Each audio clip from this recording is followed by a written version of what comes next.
Hello, everyone, and welcome to another edition of the Tetracast. This is RPG Site's weekly podcast where we get the site staff together to talk about our favorite genre of video games. I'm your host. My name is Brian Vitale. Joining me today, I have Adam Vitale. Hello. James Galizio. Hey, folks. Chow Min Woo. How's it going? And joining us this week, we have Quentin O'Connor. Hello. So, Quentin is here. We kind of preempted this last week.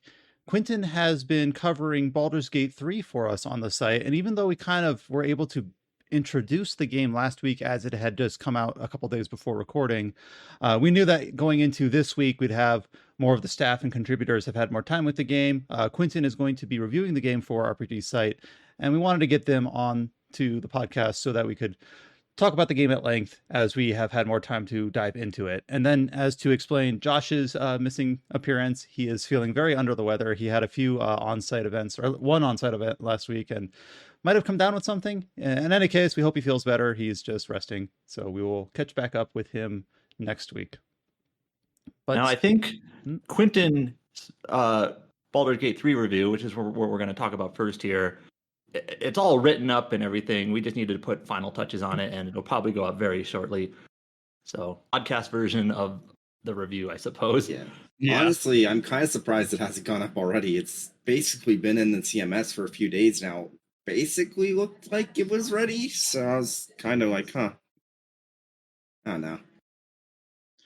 But yeah, we only had a couple days of a prelude before the embargo, and we didn't want to rush anything. We didn't really think a review in progress was really that meaningful. So we kind of just decided, hey, Quentin, take your time. We'll get it up when it gets up. And it's always kind of fun to write a review when you know that, you're not posting it from a place of journalist privilege, or you're just everyone else has been playing this, but here's my thoughts. And, what do you think about this?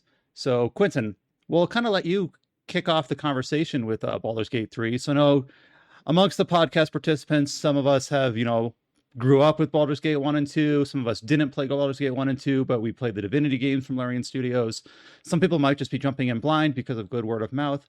Where are you coming from when you approach Baldur's Gate 3? Right. So I am sort of one of the later adopters of BioWare. So I jumped in with Dragon Age and Mass Effect, and Knights of the Old Republic was as far back as I had gone for a while, and then what came before Knights of the Old Republic was Baldur's Gate and Baldur's Gate 2. So it wasn't until a number of years ago that I finally went back. I didn't really grow up with D&D like a lot of my peers did, but I started playing around with the campaigns and stuff, and I was like, all right, I really need to see what this is like with those writers who I grew up with games. So is Quentin one of those people who's like, this Baldur's Gate game reminds me of Dragon Age 3? You know which what? is sort of backwards in an amusing way. Yeah, no, actually, I was about to make a very similar joke. We've talked about that a little bit. Just to sidetrack very slightly, one thing that we had noticed, several of us, when Baldur's Gate 3 was coming out, was that a lot of people were like, this is the Dragon Age Origins spiritual successor that I've been looking for so long. Or even people who really like Inquisition might say this is the next Dragon Age finally, which is funny because, as some know, when Dragon Age Origins was being pitched by BioWare in marketing, one of the things that really caught on was this is the spiritual successor to Baldur's Gate 2, and there were people like, I really want, Baldur's Gate 3. Well, here you are, all these years later, and the community is taking on this air where a lot of people, some folks in the press, etc., have said this is, the spiritual successor to Dragon Age. So it's an Ouroboros thing. Kind of like the Tomb Raider Uncharted Tomb Raider reboot. Yeah. I think. Ironically, that's kind of the perfect place for me to start with this is as someone who says often and loudly that the first Dragon Age is one of my favorite games of all time.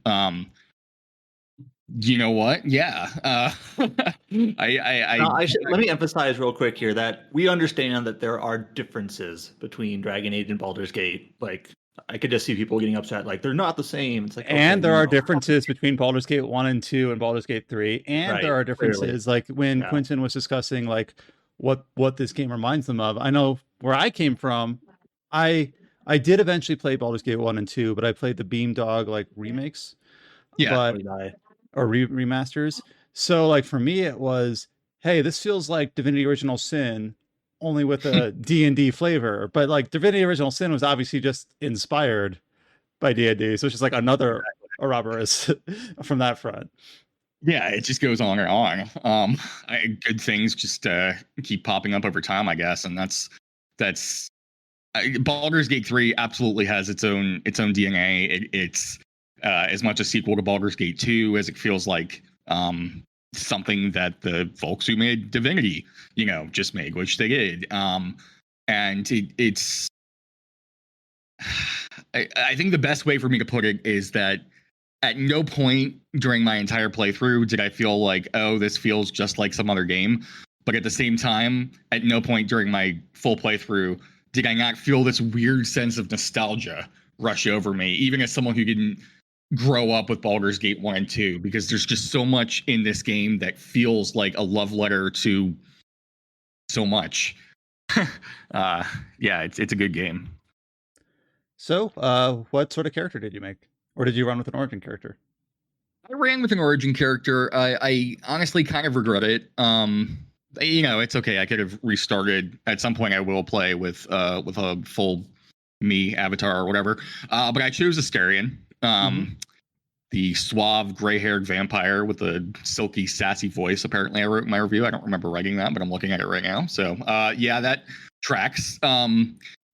It's kind of funny though, because you get to choose from all these several different origins, and you even get to click on this little thing that like the character's voice actor will introduce themselves to you as like, kind of like summarizing their little hidden episode. So with Asterion, he's just like right off the bat, when I'm going through the character creation process and I pick him, he's just like, I have this vengeance that I need satiety again. You can tell by the way I speak that I'm this trickster and that, that sort of thing.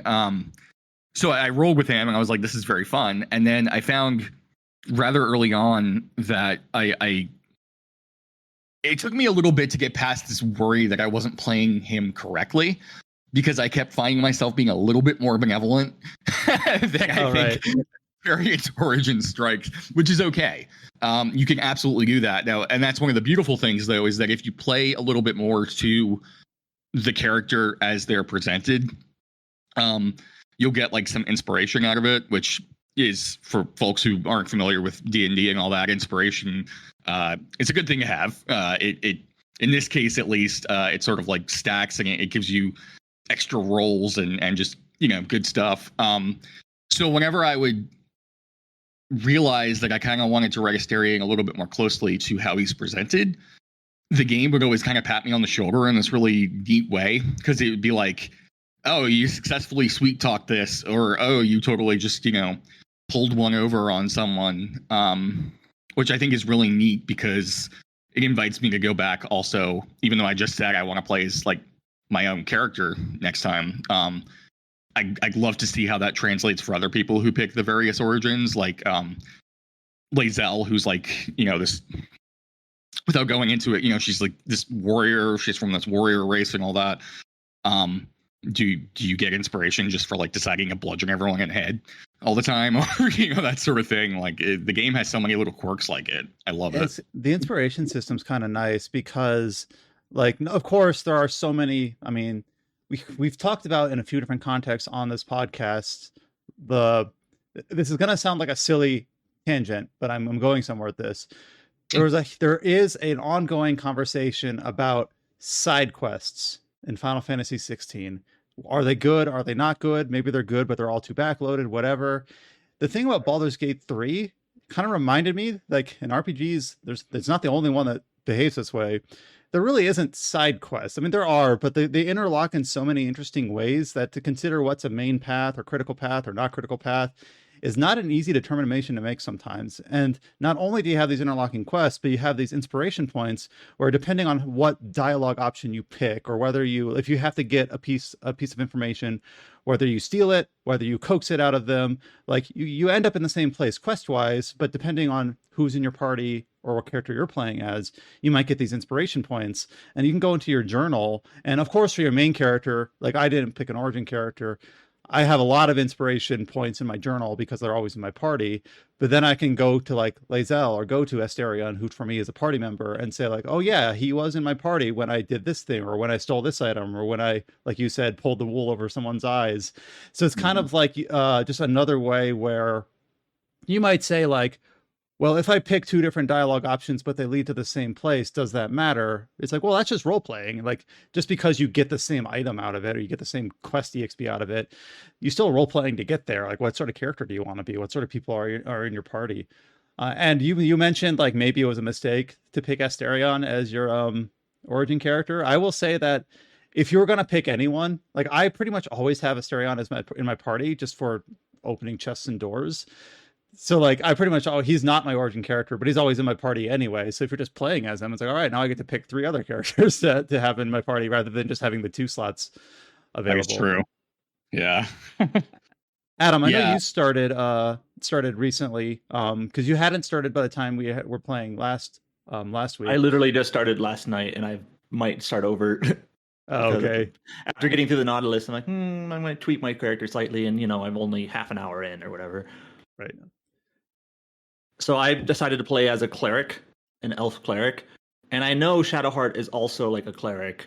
Now I haven't played the game, so I don't quite know how she's built or how she can be, like what direction she can be steered in. But I kind of figure it's not the worst thing in the world to have 2 clerics, and you can always just kick her out of the party. The way the subclasses work too is like I picked fighter, and I should have known this because I played early access, but Lae'zel is also a fighter. But I made Lae'zel, I'm probably going to get the names wrong. I made Lae'zel the weapon master, where they get like the superiority dice and they can do like the different sorts of attacks. So I made myself the eldritch fighter, so I can cast like spells. And you can probably do the same thing with your cleric. Make Shadowheart like she starts out as the trickster cleric, and then you can make yourself like the war master cleric. I forget the titles, but there's ways where it's not like, oh darn, I have 2 of the same class, how useless. It's like, no, you can make use of it, and you will have plenty of gear to go around in order to kind of gear up 2 people to kind of serve 2 different roles. So Quentin, you're going into Act 1. Who are you playing mostly as, like Paragon? Like, so obviously one of the key disputes early in Act 1 is like the goblins versus the tieflings / druids. And I was kind of like teed up for this because I had played through the early access, which covered most of Act 1, but not all of it.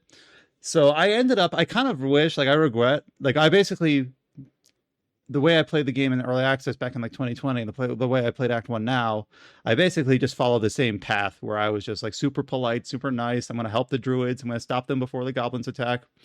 I'm just curious what avenue you took. Well, at the risk of not providing much fresh information relative to what you just said, that's basically what I did. With my mentality too, back to the whole like, oh, I have to look at this from like Asterian's perspective. No, I don't. Yes, I do. That sort of thing. It also just felt more like him to me. If I was thinking in role playing terms, to say, everybody relax, maybe probably deliver it with a little bit more sneer in his voice than I imagine things kind of translate, because it's definitely a more cordial resolution. I know what we're both talking about. But yeah, that's another thing too, where like, and this kind of ties back to something you had just said too, like, okay, so this situation, without getting into too much spoilers, like this situation gets resolved, and like there are these various ways that it'll get resolved. Like you said earlier though, it's really impressive the different number of ways that it can be done, because you could go in there, I was gonna say guns blazing, I guess that's not really correct, spells blazing in this case. You could go in there spells blazing and just wanton destruction from multiple narrative perspectives, or not. Either way, like it's part of the main story, but depending on how you approached it, it might feel like it's kind of off to the side, that sort of thing. I think ultimately, and this will track for like my whole playthrough. It kind of feels like in the Forgotten Realms, people die so frequently that it's kind of nice to try to save lives whenever possible, no matter the species or whatever, that sort of thing. I mean, you start the game and you're like in basically a spaceship that's blowing up and people are dying all over you. So take the polite path whenever possible. And like I had my girlfriend was actually asking me like, hey, like she was interested in playing with me because of course this game does have multiplayer component, but I'm playing through it single player right now. So like, is this the sort of game that you'd want to play through again? And I'm kind of like, yes, because for instance, even if I choose the same side and I choose the tieflings or the druids, first of all, you can kind of like side with the druids exclusively and kick the tieflings out, which I have no idea how that carries out. Or like there seems like there's a route where you can side with both of them, but you like you kind of do like a Helm's Deep sort of thing where you like hold the defense at the Grove and do it from that perspective as well. And like so the druids, there's basically like a power struggle between like the benevolent druid leader and the more like hard stance druid leader.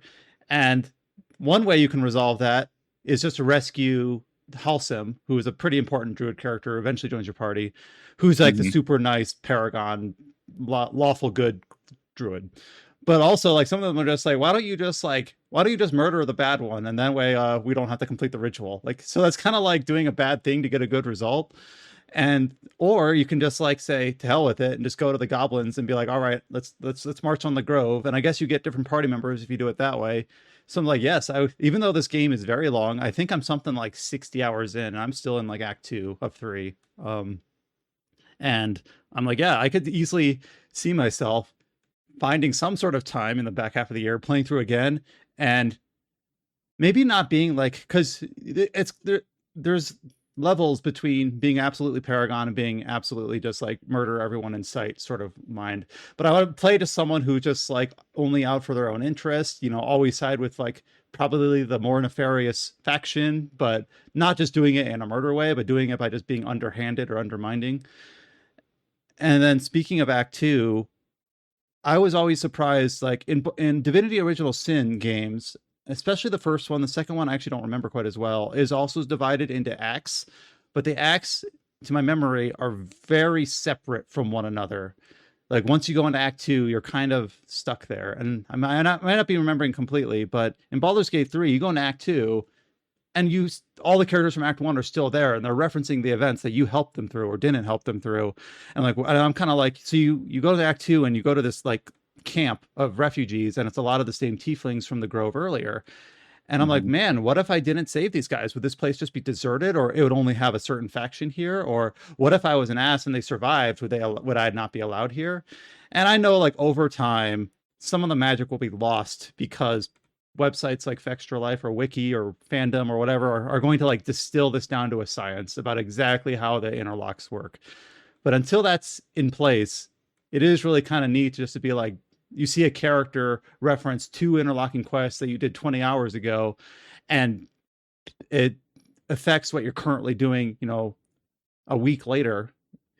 And I'm like, damn, like I didn't realize that that it would look that far ahead. That it's not just you do it, you help a person, you get a reward, and you never think about them again. Like, no, they're going to crop back up. There's an early game quest where you rescue a gnome from being trapped on a windmill. I think this is something they showed very early in like one of the very early like PAX things, like 2021. And I rescued them and whatever, and I thought, this is fine. Like, whatever, I'm being a good person. Get a small reward, okay.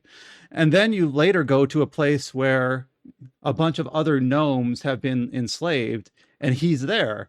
And I'm like, oh man, like time to, and you can actually say like, I guess I got to rescue your hide again, huh?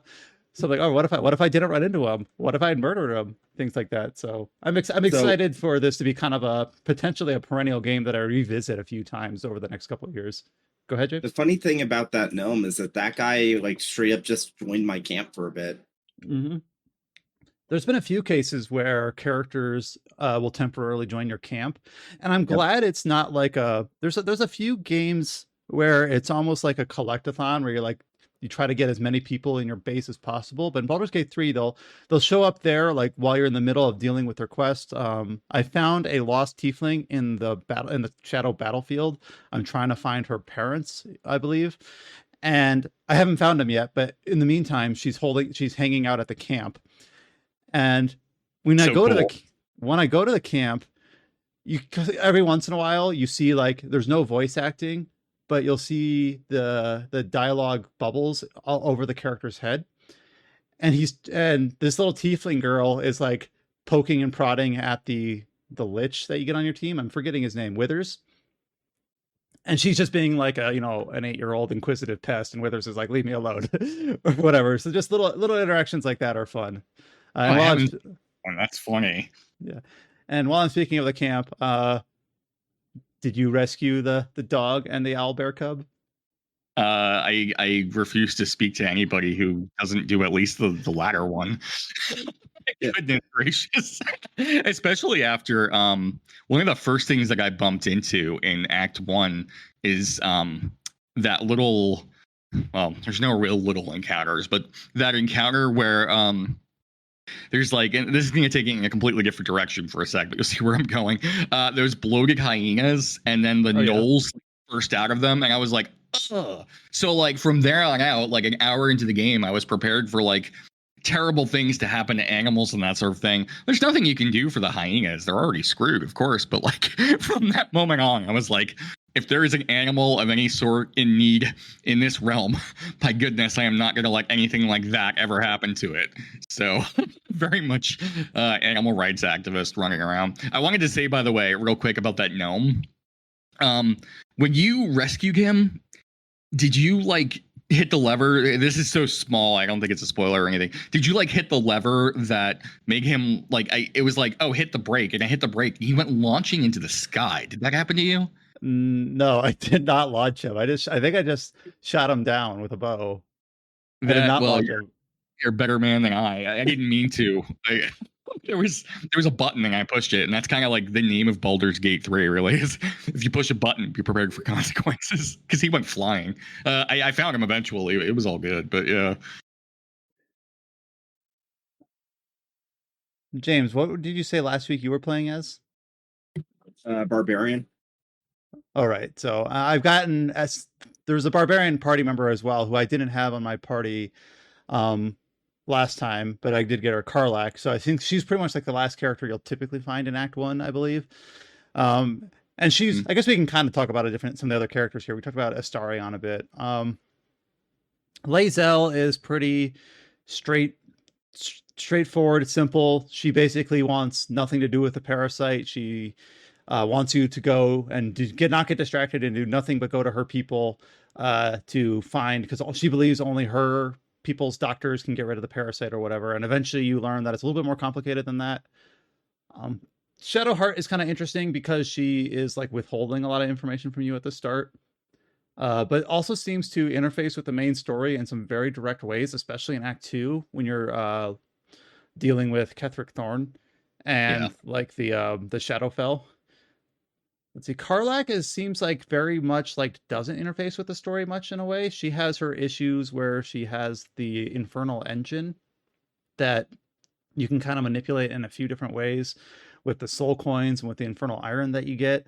But it doesn't really seem like it has, at least not yet, interfaced with the main quest quite as much as either Lae'zel's or Shadowheart's have. And then in Act 2, I kind of already talked about this. One character I was not, because I did not like go to like Wiki or whatever and say who are all the possible party members and we talked about how I think in a previous podcast like Minsk is recruitable. There's a couple other familiar faces from people who played the first two games. But when Halsin, he was just sticking in my camp for a while, and I assumed he was just kind of like hanging out. But eventually you do a few quests for him, and then he joins your team afterwards. I'm like, hell yeah, finally I get a druid, because I was actually wondering like, do I not get a druid unless I play one myself?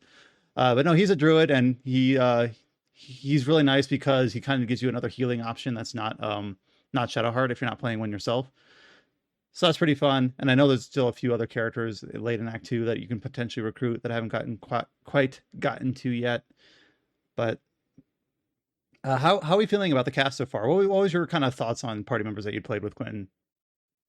Oh, I definitely had a good few going. I liked to rotate. I know at the beginning of the game, I kind of fell under this false impression, sort of, because of how quickly all of the origin characters join you. I was like, oh, this is kind of a Mass Effect 1 thing. I guess that's everybody. Even though I knew in the back of my head, wait, no, because I know there's Minsk. I know there's other people. What's going on here? So, as things go on, and especially in Act 2, and then past that, you do get more options and that sort of thing. I really like to just kind of swap around a lot, to the point, and I'm kind of like this with all RPGs, I want to use everybody always, all the time, to the point that I was worried for a while, because at least for me, Baldur's Gate 3 can be pretty tough sometimes. I mean, that's kind of the idea. You take a wrong left, so to speak, and you're in this situation where there are these enemies that are notably more powerful than you. I mean, it can happen like half an hour into the game at the chapel, and it just keeps happening from there. So I was a little worried, like, if I keep swapping out not just like the origin party members, but people like Halstein, etc., who can come with you. Am I gonna have enough experience in that sort of thing? But then there's so much content in this game that if anyone out there is worried about that, basically, where they're like, should I stick to like a main team? Even within like the main party, everyone just kind of keeps getting experience regularly, so it's completely fine. You don't have to worry about that. You don't really have to worry about missing out on experience points if you never use somebody, because they'll be ready for you. And really, I would highly advise that anyone who's interested in trying out any character who ever joins, do it.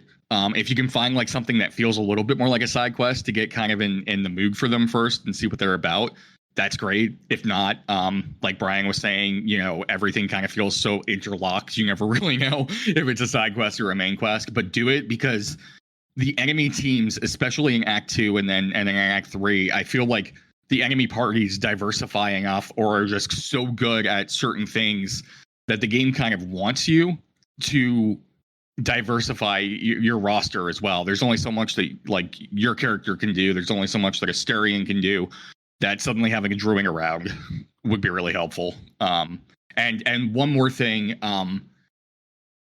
there is a lot of narrative reason to try to help everyone you possibly can, not just from the constraints of I want to do everything in the game, but later on in the game, there is definitely one of those moments where I have to be kind of vague, but it's one of those, you really feel like the game's patting you on the shoulder for having helped a lot of different people out, and you feel that narrative weight. So players, go everywhere, help everybody. You'll see Halstein later, you'll see a lot of other people later, and they may interact in really great, memorable ways. A part of me is like, well, what if I want to be an ass and kill people? But yeah, I do see that there is a lot of benefit to that's kind of like the tricky thing with these games, is like, how do you make the renegade route just as compelling as the Paragon route? But one thing I was going to say is I struggled a little bit in Act 1, specifically with, there's a very early quest that was, this quest was pretty much entirely implemented way back in early access. So I had first played this quest 3 years ago with the anti-Ethel and the kidnapped woman trying to revive her dead husband. And in that area, I first went to that area because I was just like randomly wandering around the map and ran into this, and I was like 2 levels under leveled, and that's a lot in this game. That's a lot. And I was like, man, I'm struggling a hell of a lot. So in Act 1, it's one of those things where you kind of have to do the almost kind of like the Elden Ring thing, where it's like, if you're not strong enough to go there, just turn around and come back. Like you can do that. And in Act 2, I found that once you have like your full party, you're reaching like levels 6, 7, 8, 9, and you're actually feeling a lot more stronger. You kind of have your like the strategies that you want to implement, and you might just straight up be over leveled, but it gets a bit easier. Where in Act 1, you have to say like, I am not strong enough for this yet, or I do not have the character that would make this easier. Let me return when I'm stronger. And There's two other things to kind of keep in mind. Is one of them is more obvious, one is less. Is that there are a few places where the game will explicitly say, hey, you're entering a new region. Do you want to make sure you kind of wrap up any loose threads here before you proceed? And for most of us, that's going to be yes. For some people, they might not care as much. They'll just say, well, okay, I'm fine just leaving it. But also, if you're doing a quest, it might not explicitly say this, but a quest might be in a way timed. And there's been a few, I forget if it was IGN or GameSpot that put up a feature on this, is that if you have a quest that says like, hey, you better help these people, they're trapped or they're stuck or they're needed and they need rescuing, and you decide to long rest right then, you might open up your journal to be like, oh, it's too late, they died. And I read into that. There's one of the antagonists that you meet very late in Act 1 in the Grimforge is stuck under a bunch of rubble. And I was like, I'll get back to you. And I long rested. And then basically everyone in that area had cleared out because the cave-in, like the place collapsed and everyone was gone. And I checked my journal, and all these quests that I had outstanding were like saying, it's too late, you missed your chance. So luckily I was only like a half hour past that point. So I'm like, all right, let me just reload a save. But it's just one of those things where you do have to be a little bit careful about, nothing's timed in terms of like you have to rush, but specifically just using long rests if you're in the middle of a quest that is like time sensitive. I read up on this a little bit. I gather that it's not like there's really a lot of time passage sensitive things in the game. It's more just like quest sensitive in terms of if there's something immediately happening right now that you've entered a window where if you long rest, it'll pass you by. So yeah, you have to be careful about when you do it, not necessarily how often you do it. Yeah, I think the it was an IGN piece that put this up, and I think the example that Larian gave was if there's like a building on fire and you're just like 1 second, I'm gonna take a rest, then that's probably not the smartest thing to do. What I've found, I think the golden rule every time I've booted up the game really is, and this, it's no more endemic than it is in this particular example. If you're playing like a campaign and you know your friend or your colleague or whatever is the DM, if anytime you say something like I'm going to do X in the middle of Y event, you know, if you imagine it in real life, it's exactly like what Larian was saying. You know, if you say, oh, okay, so there's some people dying inside that building and we have a limited chance to get this guy out or whatever, and the DM says, what would you like to do? And you say, well, I think we better get our spells in order, let's go to sleep for the whole night. In most games, I think a lot of us come into this thinking that's completely okay. You know, I mean, Final Fantasy VII, Meteor's gonna hit the world in a few days. Let's go breed some chocobos, that sort of thing. That's like, yep. That's where I come from. You know, so I was very fortunate. I didn't even realize most of this, like the resting mid quest thing, until that piece came out. I was like, although now I'm kind of wondering if I screwed something up and didn't realize it. You know, and kind of on that note, screwing something up, I have seen plenty of people compare some of the this is less combat focused and maybe more situation focused, compare some of the events and quests and things that go on to Disco Elysium, especially when you incorporate like the dice roll things, where sometimes people enjoy like rolling with the failures, like, oh, I tried to do this thing and I rolled a 2 and it didn't work, and you have there's kind of an inherent, you know, almost like desire to, I need to reload and pass this check, but there's also sort of this enjoyment if, you know, things don't exactly go as you planned, as you expected, either just due to the behavior of the characters themselves or to some bad rolls that didn't go your way. I've seen people make that comparison to Disco Elysium, where just like, well, that happened and now I got to deal with it. I wish I had that fortitude. I'm a little bit like, I failed, I'm going to reload. I don't reload all the time because usually you can kind of get what you want otherwise. But like sometimes, for instance, in the shadow area, you come across like this blighted bartender who's just like drink, tell me the stories of your conquest. And you look at your mug and it's like this vile, putrid, caustic acid. And basically it's like you can saving throw and like just drink it and deal with it. You can sleight of hand and you like pretend to drink it and see if you can fool them. Or you just say to hell with it and attack them. I'm like, you know what? I want to drink this blighted corpse under the table. So I did reload a few times to get through. And then I didn't get really anything for it, except I guess it was the blighted person's name was like something Thorn, and Lizelle got an inspiration point for dealing with it was something more like dealing with a one of the Thorn family without raising your blade or something like that. It was like, oh, I guess I did manage that. So it was one of those things where it's like I was stubborn, and I've also been stubborn, like being a pickpocket. Last week I did talk about how it's difficult to steal things in this game, and it still is kind of difficult. But I did basically learn that, and this might be a little bit obvious, but we're different from some other games that I played, is that even if you successfully steal something, then you have to like run away and let like kind of like an invisible timer carry out before you return to the area, because otherwise they're gonna be suspicious of you. Even if you successfully stole. So one of those things where you steal a couple items, then you kind of got to run away, let things like cool down, then you go back and steal a few more items and run away. And you mentioned this last week. There are a couple of games. I think I remember Kingdoms of Amalur. Like as long as you're out of sight when you steal stuff, you can steal like buckets and hordes and mountains of stuff, and like no one like seems to notice. And it's as a game, it's sort of fun. You can just pile up everything, but it's like, how are people not noticing that I'm like robbing everyone blind? Reminds me of the old like Skyrim trick where it's like you just grab a bucket, put it on someone's head, and then just steal the entire place blind. Oh yes, that sounds familiar.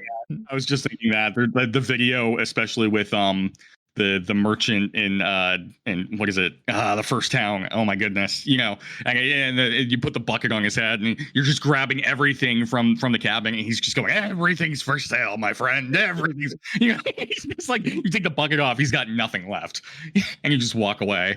Baldur's Gate 3 is again, it's that DM saying, no, this person is sentient. They're not going to let you do that. I mean, you could still like. There's been a few places where there's a shop owner, there's no one else around, where I boost up my sleight of hand skill. I steal not their items, but they're like, I'll buy some items from them and then I'll just steal the money back. So you can like, it is still, if you're careful, it still can be broken, but it's not as easily it's not as easily broken as in other games where you don't even need to try that hard. This one you do at least have to kind of like plan and build for it, and then you're good to go. I also am like, I remember when I was playing Baldur's Gate 1 and 2 a few years ago at this point, that the fact that Baldur's Gate 3 was entirely turn-based. I even talked last week about how when I played the Pathfinder games turn-based, it was so slow and I hated it. Here though, like maybe it's because I don't have any other option, but like I have really actually enjoyed the combat. Like the fact that it's turn-based, it's not even something I really think about. It fits the game. And people are saying that's not true Baldur's Gate. This is just Larian putting Baldur's Gate on a Divinity game skin or whatever. Baldur's Gate games aren't turn-based. But I don't know. I'm playing this and I don't end up thinking about it. Like it makes sense. It fits the game. I don't really wish it was something else that it wasn't. I will say though that I did try playing this game on a Steam Deck, because I was thinking like, I might not always be at my computer. What if I'm away? What if I'm at my girlfriend's house? Let me try putting it on my Steam Deck. And then I tried playing it for 5 minutes, and maybe I'm just dumb or a boiled frog, but I cannot get used to controller input on this game. I need a keyboard and mouse. I'm like, nope. I need a keyboard and mouse. Like I can't play this on Steam Deck, not because it doesn't run or isn't compatible, but because I just can't get used to playing this sort of game with a controller. Yeah, let me say before I say this that to be clear, the controller input I know was, I think, going through its like final passes ahead of the PS5 launch when the review copies came out. So, they kind of, there's like, Larian's kind of like, if you could, stick with the keyboard and mouse because it is not entirely quite there yet, in my review, I didn't really talk about this, but I did mess around with my Xbox controller on it to try it out, to see where things were at and that sort of thing. And for walking around, like, I mean, and this isn't too surprising. When you're walking around the overworld, it feels great because I'm just, pressing the stick like I would in just about any game. One thing that it feels like my fingers were a little too jumpy, or the controller was a little too jumpy for the UI for the game. I don't know if like you've experienced this at all with the Steam Deck, but like it seems like it's hard to explain, but a lot of the actions could have used one more little button press before you do it. Like if you press several buttons on the controller, at least in the version that I've been playing, which I'm pretty sure is, the launch version, so it's fine. Like I just like end my turn in the middle of a battle, and if there's like one game you don't want to like do nothing with the character's turn in, it's Baldur's Gate 3, because you just stand there and you just get hit, So yeah, like if anybody out there is like, getting, because I can't speak to the PS5 version, no one can. It's not out yet. But like if anybody's thinking like, let me try the controller on the PC version, just keep your fingers a little further away from the face buttons than you usually do, because it's like you breathe on that controller the wrong way and suddenly Astarion's dead. I don't know what's going on. And like I'm sure those, because I didn't play the console ports for Pillars of Eternity. I didn't play the console ports for Divinity Original Sin 2. Actually, I did play the console port for Divinity Original Sin 2 at like E3 2018 or so. And it's one of those things where like, I bet if I forced myself to learn it, it would be fine. Or if you had already played those games on PlayStation or console, and then you're going to Baldur's Gate 3, it'll probably feel fine. For me, it's just not what I'm used to. So I think it's more a skill issue. I'll put it that way for me. So I did see other people talk about like wishing there was a confirmation, like, do you want to end your turn? And to me, I think that's like, I bet you that's something Larian addresses is like, hey, you still have an action point. Are you sure you want to end your turn? Or at least make that a toggle just in the options, like turn confirmation or not. And I think that'll go a long way for that. Yeah, definitely. Yeah. So obviously, since we're in a place where we're kind of reviewing the game, in a place where, like I said, not from a place of any sort of journalist privilege, where everyone else is already playing the game, it's out at least on PC. One thing that I have seen from some other people is like, yes, mechanically the game is very strong for a game of its ambition. It's quite polished. It's very, very it's very, very pretty for a game of its style. Like the fact that it can kind of toggle between the isometric view and the the third person view when you're in cutscene and still look good is not something that you take for granted, because there are other games, like for instance the Pathfinder games and the Pillars of Eternity games, where all the dialogue is through the text boxes and you get a little portrait. And if you had swung that camera down to get close to the models so that you can actually view up rather than down onto the playing field, like I have no idea how that would work. But here, the fact that they can do that and you can like navigate inside of a building with multiple levels and do it pretty easily and without a lot of like UX headache is a testament to how much time has gone into this game. But I have seen people say that they weren't really impressed with the overarching story. So I'm not at the end. I'm not sure we really want to get into like spoiler territory. Maybe not quite yet. Maybe we'll save that for like end of the year stuff. But when I was playing this game, like the story kind of progresses slowly in terms of a main plot, but I actually kind of like that. If it allows like you to hear about a small number of events from several different perspectives, and the game actually takes the time to like allow yourself to immerse yourself in the goings-ons about whether it's the Tiefling refugees or early on, or Kendrick Thorne and his position in the cursed battlefield, and how that relates to the Balthazar and the Cathedral of Shar and things like that. Where if it was moving too fast, where it feels like it was covering too much ground too quickly and it was just superficial, like sure, that would have been like a quicker, like more blockbustery cinematic plot. I actually kind of really like that this plot is actually quite metered in terms of how quickly you progress through the narrative. Yeah, I've seen some expressions of like kind of on the main plot too, and definitely pacing is like a big thing that I've seen. And I'm with you on that. Like I think one of the things, and it's very cliche to say, but one of the things that for a long time a lot of like really bigger budget RPGs were pushing was okay, well, we have to we have to keep better momentum going. We don't want things to feel like they're lagging like old RPGs used to do.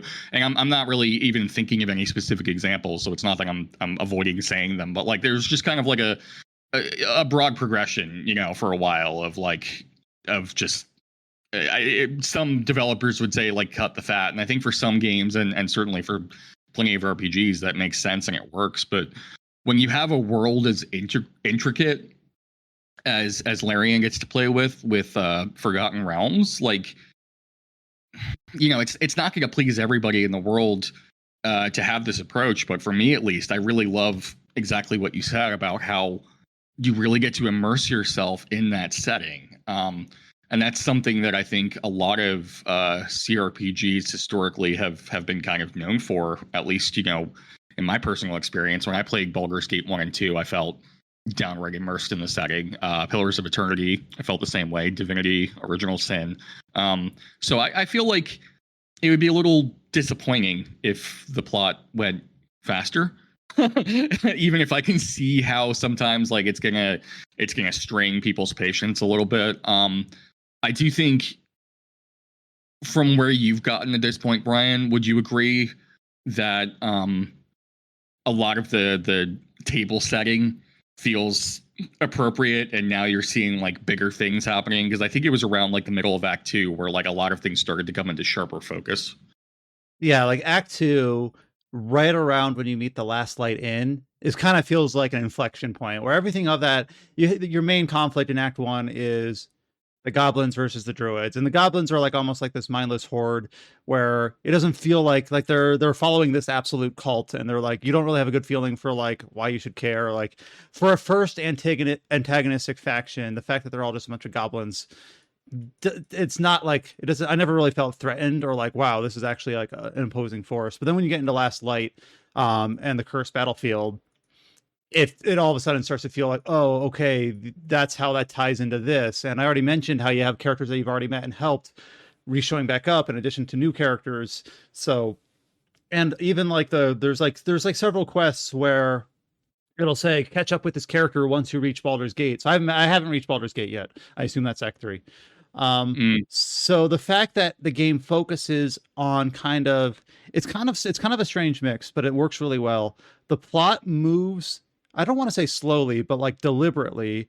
But the cast, the number of like named characters that you interact with on an actual like more than just a superficial basis, like they're not NPCs in the terms where they're not just occupying space. Like, well, some of them are like you'll be in the Last Light Inn, and they'll have like generic names like Harper Milfred or Harper George, and they're just characters where if you speak to them, they'll just give you a little bit of a chirp of, you know, what they feel about the current situation. But there's a large number of characters that you will interface with on multiple quests, and I think the fact that the main narrative doesn't move a mile a minute is kind of what allows you to do that, where you'll help like the tiefling little, there's like a little kid like gang, they're like 8-9-year-old like thieves and petty like tricksters and things like that. And early on you can kind of either be nice to them or say like, hey, I don't have time for your shit, you know, get out of my way. And then later on, like I was nice to them, and then that paid dividends, you know, when I met them again, because they're missing their leader, and I promised, okay, I'm going to find your leader for you. If the game moved a mile a minute, that would have been like, oh, that was an Act 1 story. I'm in Act 2 now. And that's something I think Larian actually struggled with. And like, I haven't played Divinity Original Sin 1 since like 2017.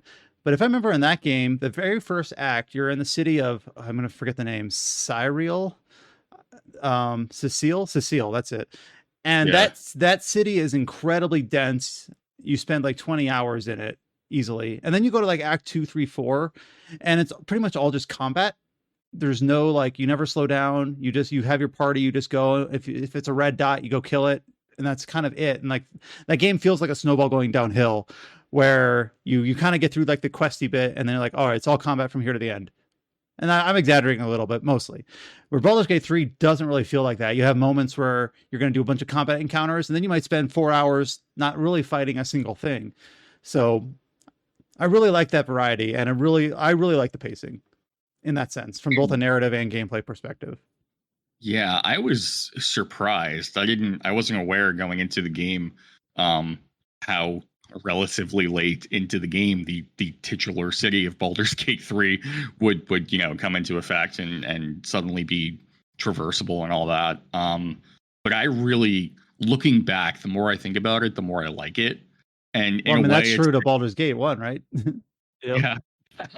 Yeah, exactly.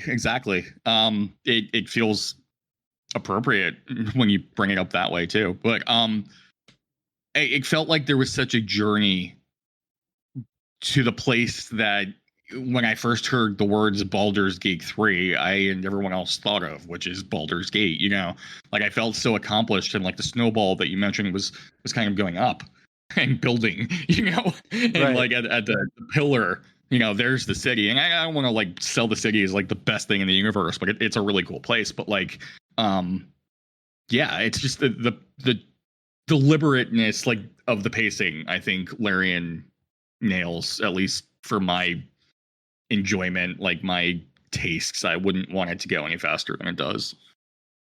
Also, the game is, in my opinion, is just like really beautiful. Like for a game with an isometric perspective, they did not need to go as hard as they did, but they did. Just the lighting, just how lived in everything looks. Like there's skulls on the ground, like the tile work's all cracked and worn, or there's blood or viscera everywhere. Or you're in an area like the Grove where it's not that, where it's just like, flagstone and overgrowth and things like that. Just it's a really pretty game, in my opinion.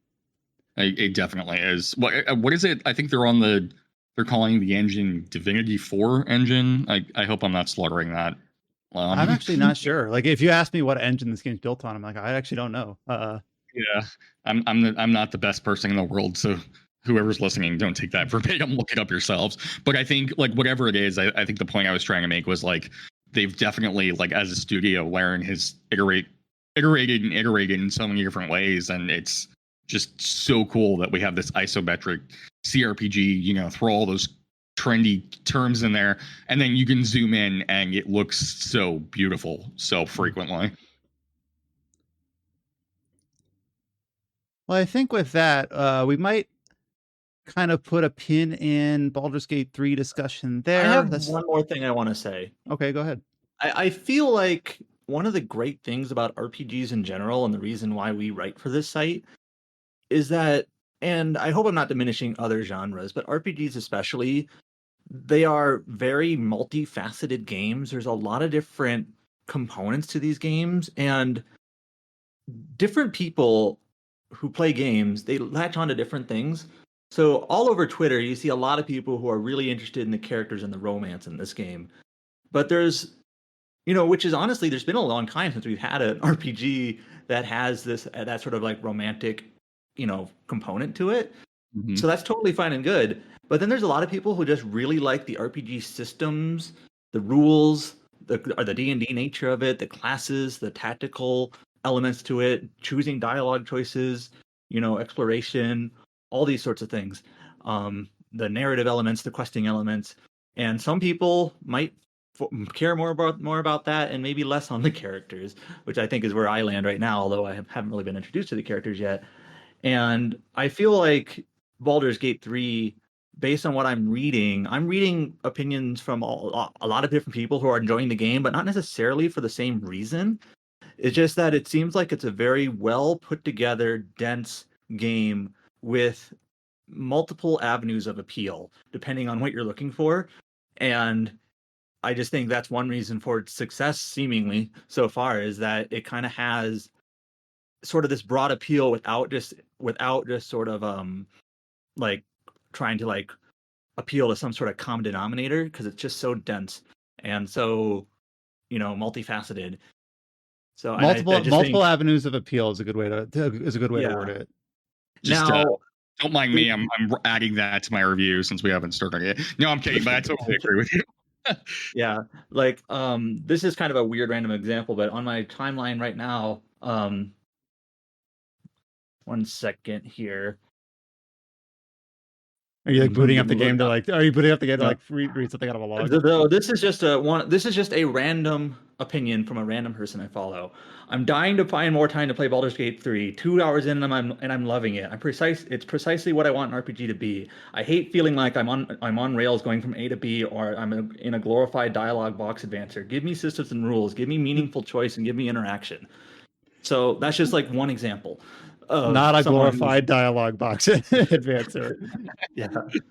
So, so that's just, not everyone might agree with that, or that might not be the things that everyone cares about. But I just think that this game has been put in that position that it can have that sort of appeal, that those quote multiple avenues of appeal, I guess. So that reminds me about something we talked a little bit about last week, but I will bring up since we have Quentin here now. You talked about how like it has like it's a series of rules in terms of if a spell makes you charm another person, that you can use that in combat, or you can use it like in a dialogue, and the game will actually say like, hey, in order to pass this check, if you want to cast this spell that's in your repertoire, you can do this. Like one of my character's spells is to make themselves larger, which gives them a bonus to strength.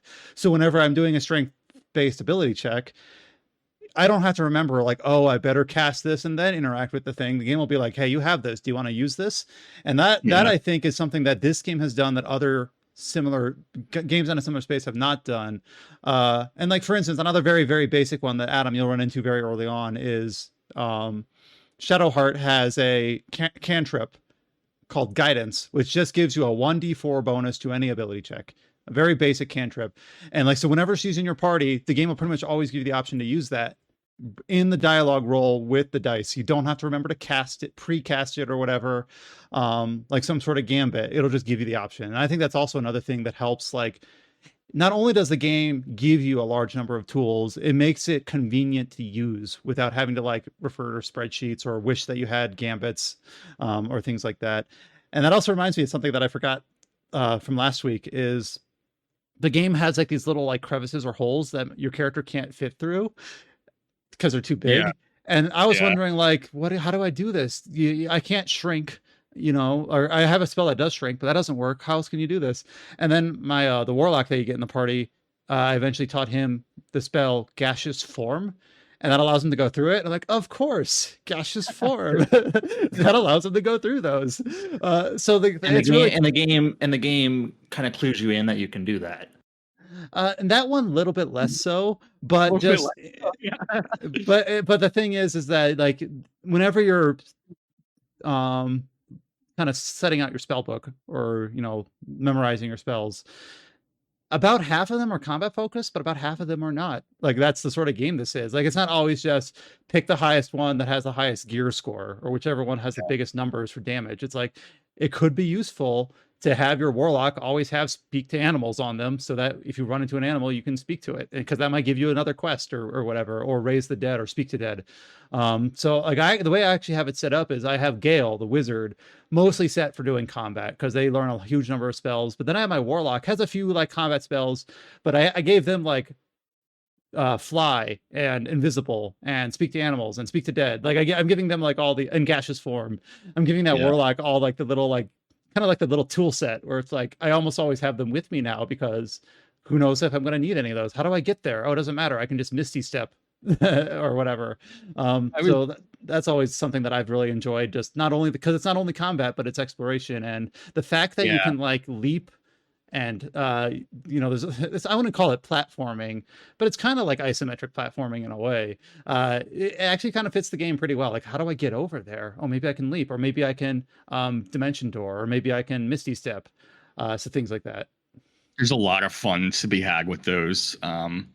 As you get into like later areas too, there's so many instances where like if I was playing any other game where I hadn't been trained yet to think like, how do I get over to here?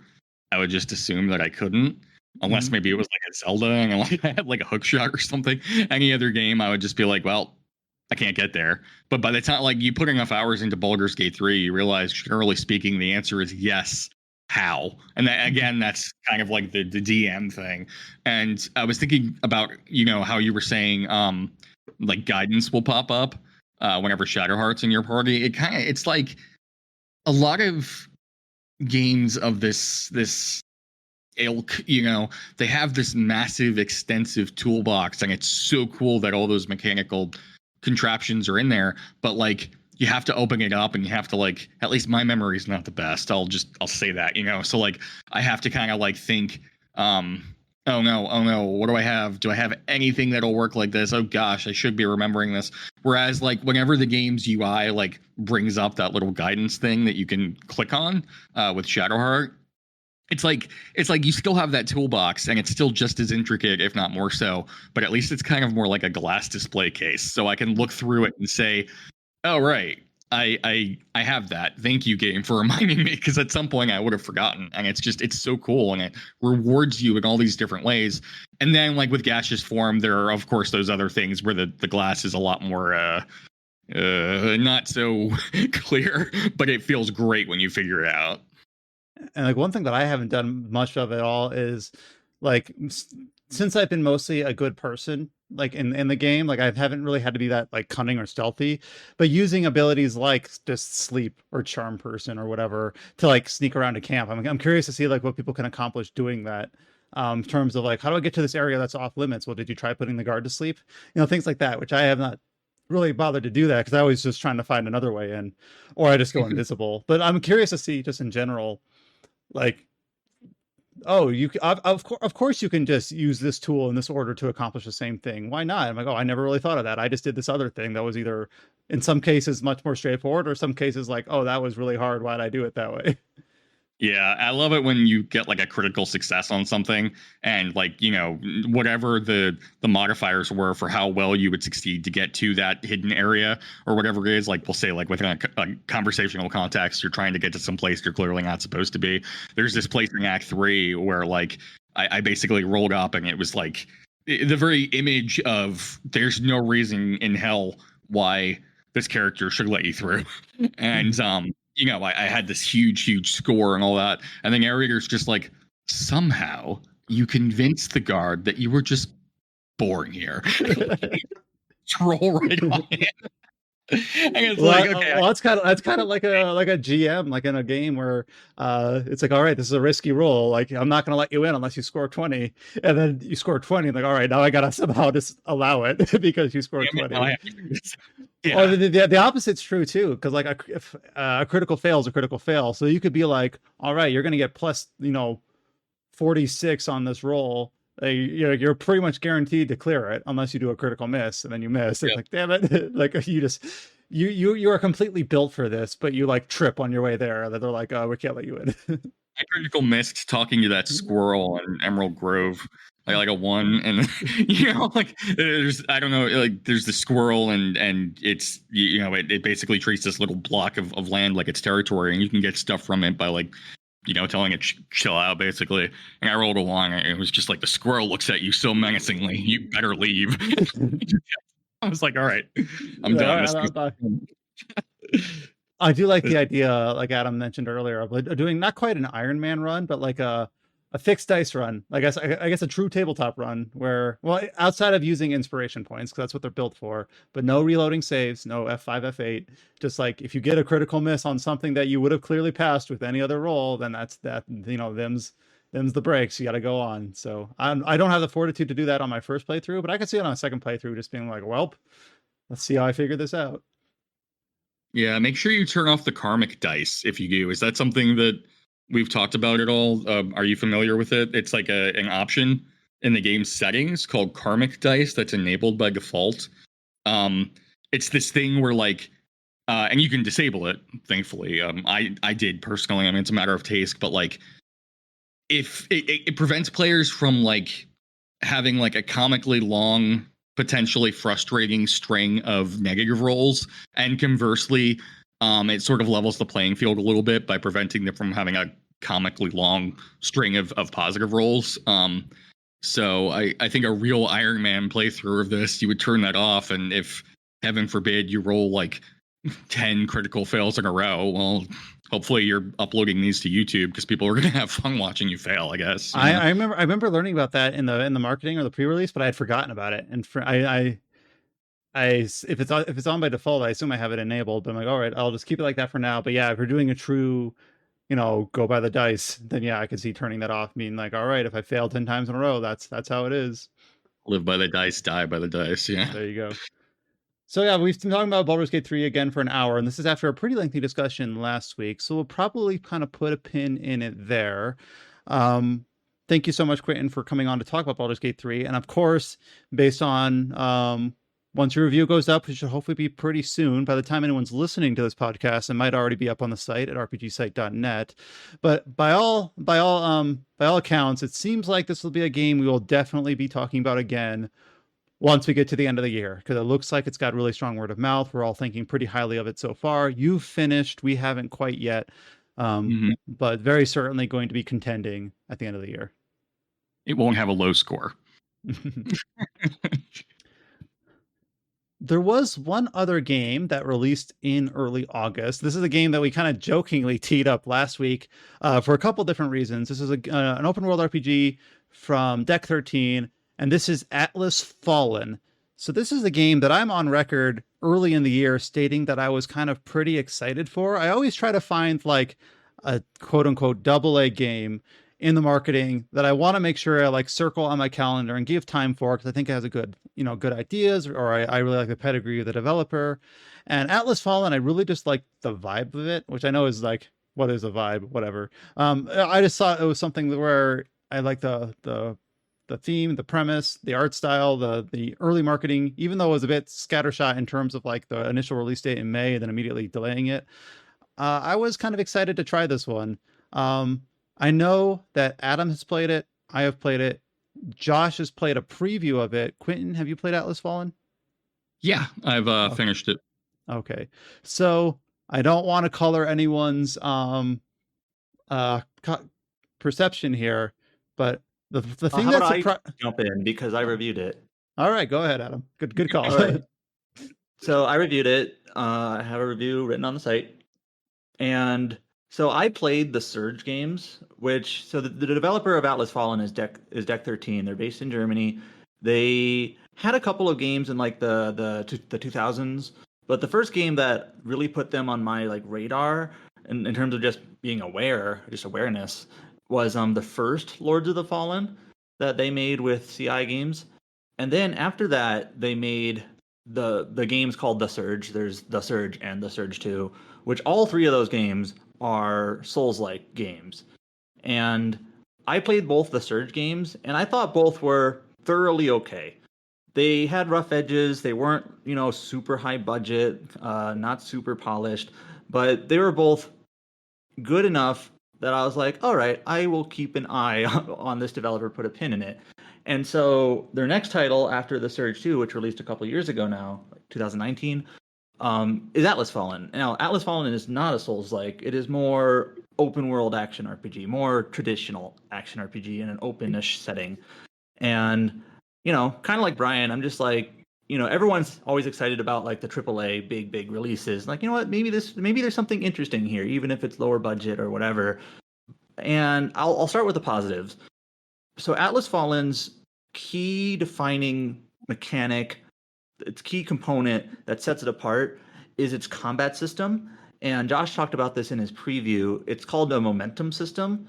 And not to get too much into mechanical weeds, but the basic idea is that when you start a battle, your abilities, your parameters, what you're able to do is a little bit restricted. And then the more into battle you are, like the more attacks you do, the more attacks you take, the longer the battle drags on, your weapons gets more powerful, literally get bigger, and you get more and more abilities, more and more passives.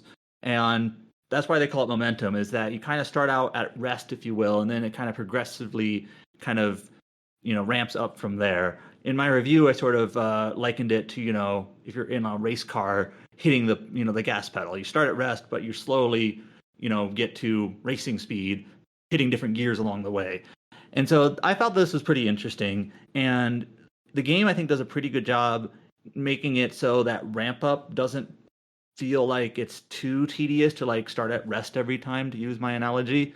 And I just thought this was sort of an interesting system that I hadn't really seen before to kind of keep the mechanics, engaging and flowing through the game. And that was probably the part of the game that I was most positive on. But there are some weird things around it. Let me go back, or let me kind of flip to the other side here. I don't think this game's story is anything good at all. It's honestly just really rote. It's really stuff you've seen before. And so if you're the type of person who really needs like a narrative hook to latch onto, this game doesn't have it. Unfortunately, there's just nothing there. It's very trite. Long story short, it's like good God versus evil God, and it's done before. And they actually do like the order versus chaos thing. It's order versus chaos, which is like, okay, we've seen this. Like humanity is represented by chaos because humans are, unpredictable, but that's beautiful. You've heard it before. And the law god is like, sterile and over-ordered and, too demanding and, they're the bad god, Anyways, the game doesn't have especially good presentation either. It doesn't look very good. Some of the character models are pretty low quality. It's it's obviously not a AAA game, so I try not to be too harsh on it, but I feel like some of the aesthetics, the brown, sandy dustiness of it kind of gets a little old, even though that's sort of the point, set in a desert. But it's just not a very visually interesting game. The story isn't very interesting. The open world is okay. I actually thought it was better than Forspoken, but that's not exactly a high bar. The game specifically, or just the overworld, the world. Okay. It's a little bit more packed. It's a little bit denser than Forspoken. There's a little bit more verticality. So I'm like, okay, this world is okay. Like the actual design of the world that you're exploring. And I even said in my review, or scattered around the world, it's an open world game. There are some side quests you can do. There's some like mini events that are like, there's these little puzzles you can do to open chests and get equipment, get cosmetics. There's mini events that you can do. Kind of feels, something you might find in like an Assassin's Creed game, only on a much smaller scale. There is like a sense, there is that sort of checklist satisfaction where there are 10 things to collect on the map and you're like, okay, let me find all 10. And it's small enough where it doesn't feel overwhelming like an Assassin's Creed game would, where it's like there are literally 200 events to do. It's not like that. So I thought those parts of the game were okay. But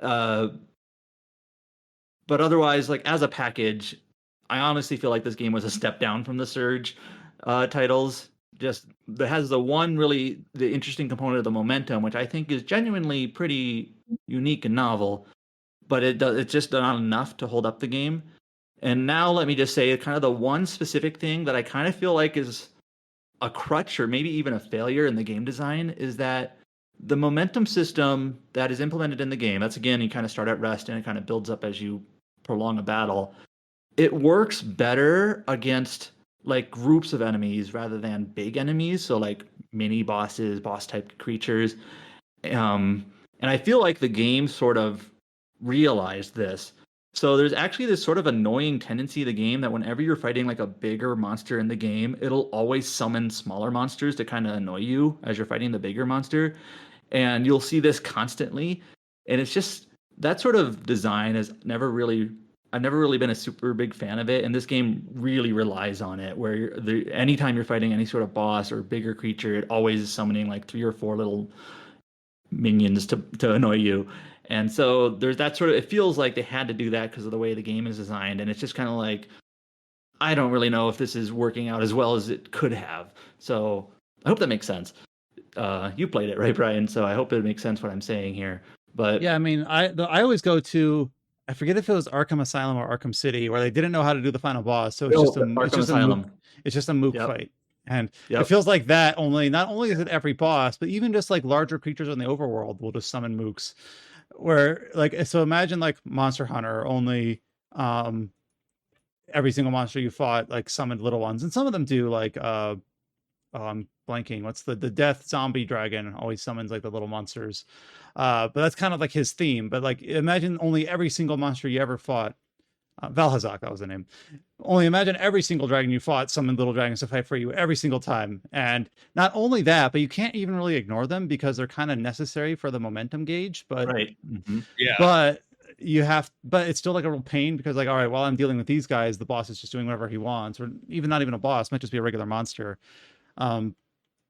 I do agree with you. It's combat, like the momentum feels good, but the design of the encounters doesn't.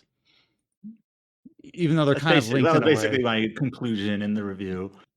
Yeah. In less words. Yeah. And really, like I said before, nothing about the story is really interesting. I wouldn't say it's like actively dreadful. It's just kind of like there's nothing to latch onto, either meaningfully or superficially. It's just kind of like, okay. The character that's with you, who I'm blanking on his name, partially because this game is very short. I beat it in under 10 hours. Yeah, I know that's not short for like some games, but like for an RPG that has like a pretty wide open world, it's just pretty short. And I don't know if that's good or bad. It was kind of nice to be able to finish a game in only 10 hours, but at the same time, it meant like I didn't really latch on to anything. But like in one ear out the other, like what happened? Yeah, there was so you have the character that's attached to your gauntlet. It's basically like you make the Forspoken comparison already. It's similar to that. Yep. So this character that's in your gauntlet is basically the Chaos God. They have amnesia, but they always remember everything they need to the moment it becomes relevant. Like you'll be in an area and it'll be like, I think there's something here. You should look for it. And it's like, oh, so you happen to remember that like the moment it becomes relevant. It's an anvil. It's always an anvil. And he's just like, we can use this. But there's even some story bits where it's like, oh yeah, this person, they did this thing I had forgotten. But they tell you like the moment, like where if they hadn't forgotten and they just knew that information, the story delivery wouldn't have changed because he tells you it as soon as it becomes relevant. So it's just this weird, like, we always talk, there's like that, long running joke with RPGs where they rely too much on amnesia. But here it's like they have amnesia when it doesn't even like factor in, really. I guess it factors in a little because he doesn't really know like why he's in the gauntlet early on. So there's a little bit to it to give it some credit. But the way it's presented is just a bit silly, especially early on. Yeah. And I do agree with Adam that the world is, because it's not so over dense with question marks and things to do, it's one of those things where you could quote unquote 100% this game probably in about 20 hours. Yeah, I actually did do everything you can do in this game in 25 hours, which compared to several other RPGs is like nothing. And the thing is though is that a lot of what you're rewarded for doing that exploration is that you mentioned how you can like on your momentum bar put up these either actually, I didn't mention this, so go ahead. Okay, you mentioned it in your review, I guess, not on the podcast. Yeah. So as your momentum increases, as this bar fills up from left to right, it passes these nodes. And these nodes are either passive nodes that say, hey, as soon as your momentum is this high, now you steal life when you attack, or now you deal more knockback when you swing. Or some of them are just straight up, you deal more damage. You automatic parry. Yeah. And then there's some that are active abilities where it's like, all right, now that you've passed the second node, you can now do a hammer crush and like, knock enemies prone. Or there's a ton of options. But the thing is that I kind of found a set that just worked. And the game is like short enough and the enemies are like similar enough that there wasn't a lot of incentive to like shake it up. There's something like, even I did not 100% this. I was not completionist, but even I had like 20 different passive abilities, maybe like 16 different active abilities, and I did not try all of them out. Some of them I just read the tooltip. I'm like, doesn't sound exciting. So a lot of it is you are doing this like, what's the motivation for exploring the world? It's like, okay, if I find all the towers in this place, or I find the secret chest, or I do this little puzzle, it might unlock a skill that I happen to maybe like more than the one I'm currently using. Maybe.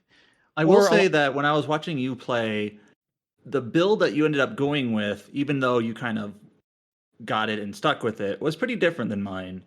So, it's like there's something to be said that, playstyle variety there's a fair bit of variety there. But you are right in that not only once you find a, kind of a combination of abilities that works for you, you're never really enticed to change it, but also you're actually sort of disincentivized to change it because of how you have to like power up your skills. So long story short, I don't want to get into the weeds too much. You can power up your skills, but once you have like a skill that's powered up, you don't want to change it to a skill that's not powered up and be like, all right, now I got to power up this one when you don't really even know if you're going to like it. So you kind of like you spend your resources once you get your build, making your build stronger, that you're less and less likely to change it at that point. Does that make sense? Yeah, there's a lot of opportunity cost to shake things up, and yet that's how the game rewards you for exploring. So it seems what it means, it's exploring. It doesn't feel overbearing, but it also doesn't feel like you're really rewarded that well. So I was like, I had no problem just being like, yep, I'm just gonna critical path this and beat it, and then I beat it in like under 10 hours. So not a bad game. I think my prevailing kind of like overall conclusion to this game is that it's kind of like one thing we didn't mention is that this game is fully playable in co-op, which is pretty cool because you don't see too many of those. I know we have Baldur's Gate, which can be, of course, but Brian and I checked this out a little bit. Just like with any co-op experience, it gets a little weird if like one of us is much further in the story than the other. Like how exactly does it deal with progression and whatnot? But that's true for any co-op experience.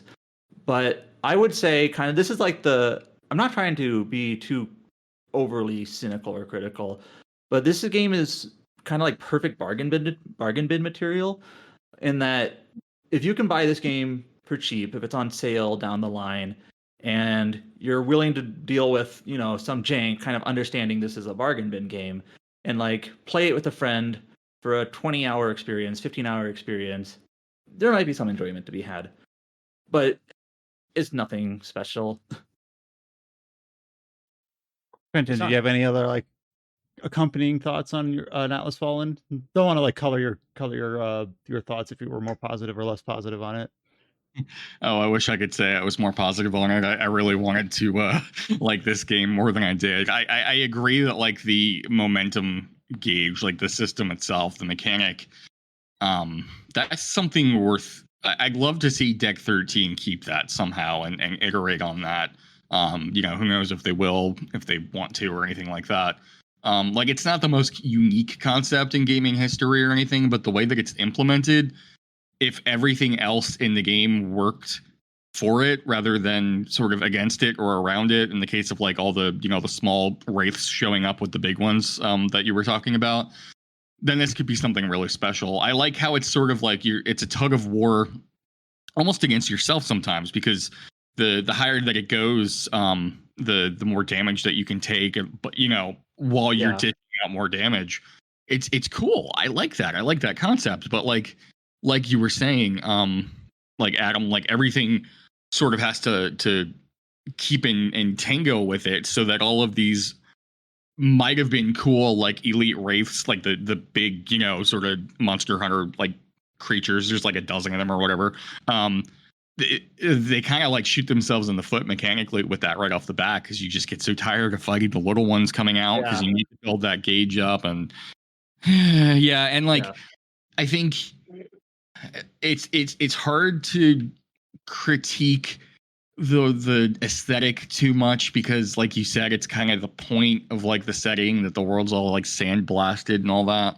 But I don't know, like there are like little glimmers that in later points, like after the first region, where I'll see something and I'll think, if they leaned into that a little more, if you planted a few more trees here, or if we had like the lava thing going on a little bit off to the side, that might have been cool, because it's just not enough. And then the story is the whole time I was playing it, I was thinking, because of Niall's the name of the guy, the gauntlet. Yeah, whenever he's talking and stuff, I just imagined living in this alternate reality where like Forspoken was this huge hit, and this game was criticized for being like, oh, you're just a Forspoken, like you're just trying to cash in on first, even though obviously they were both in development, like simultaneously.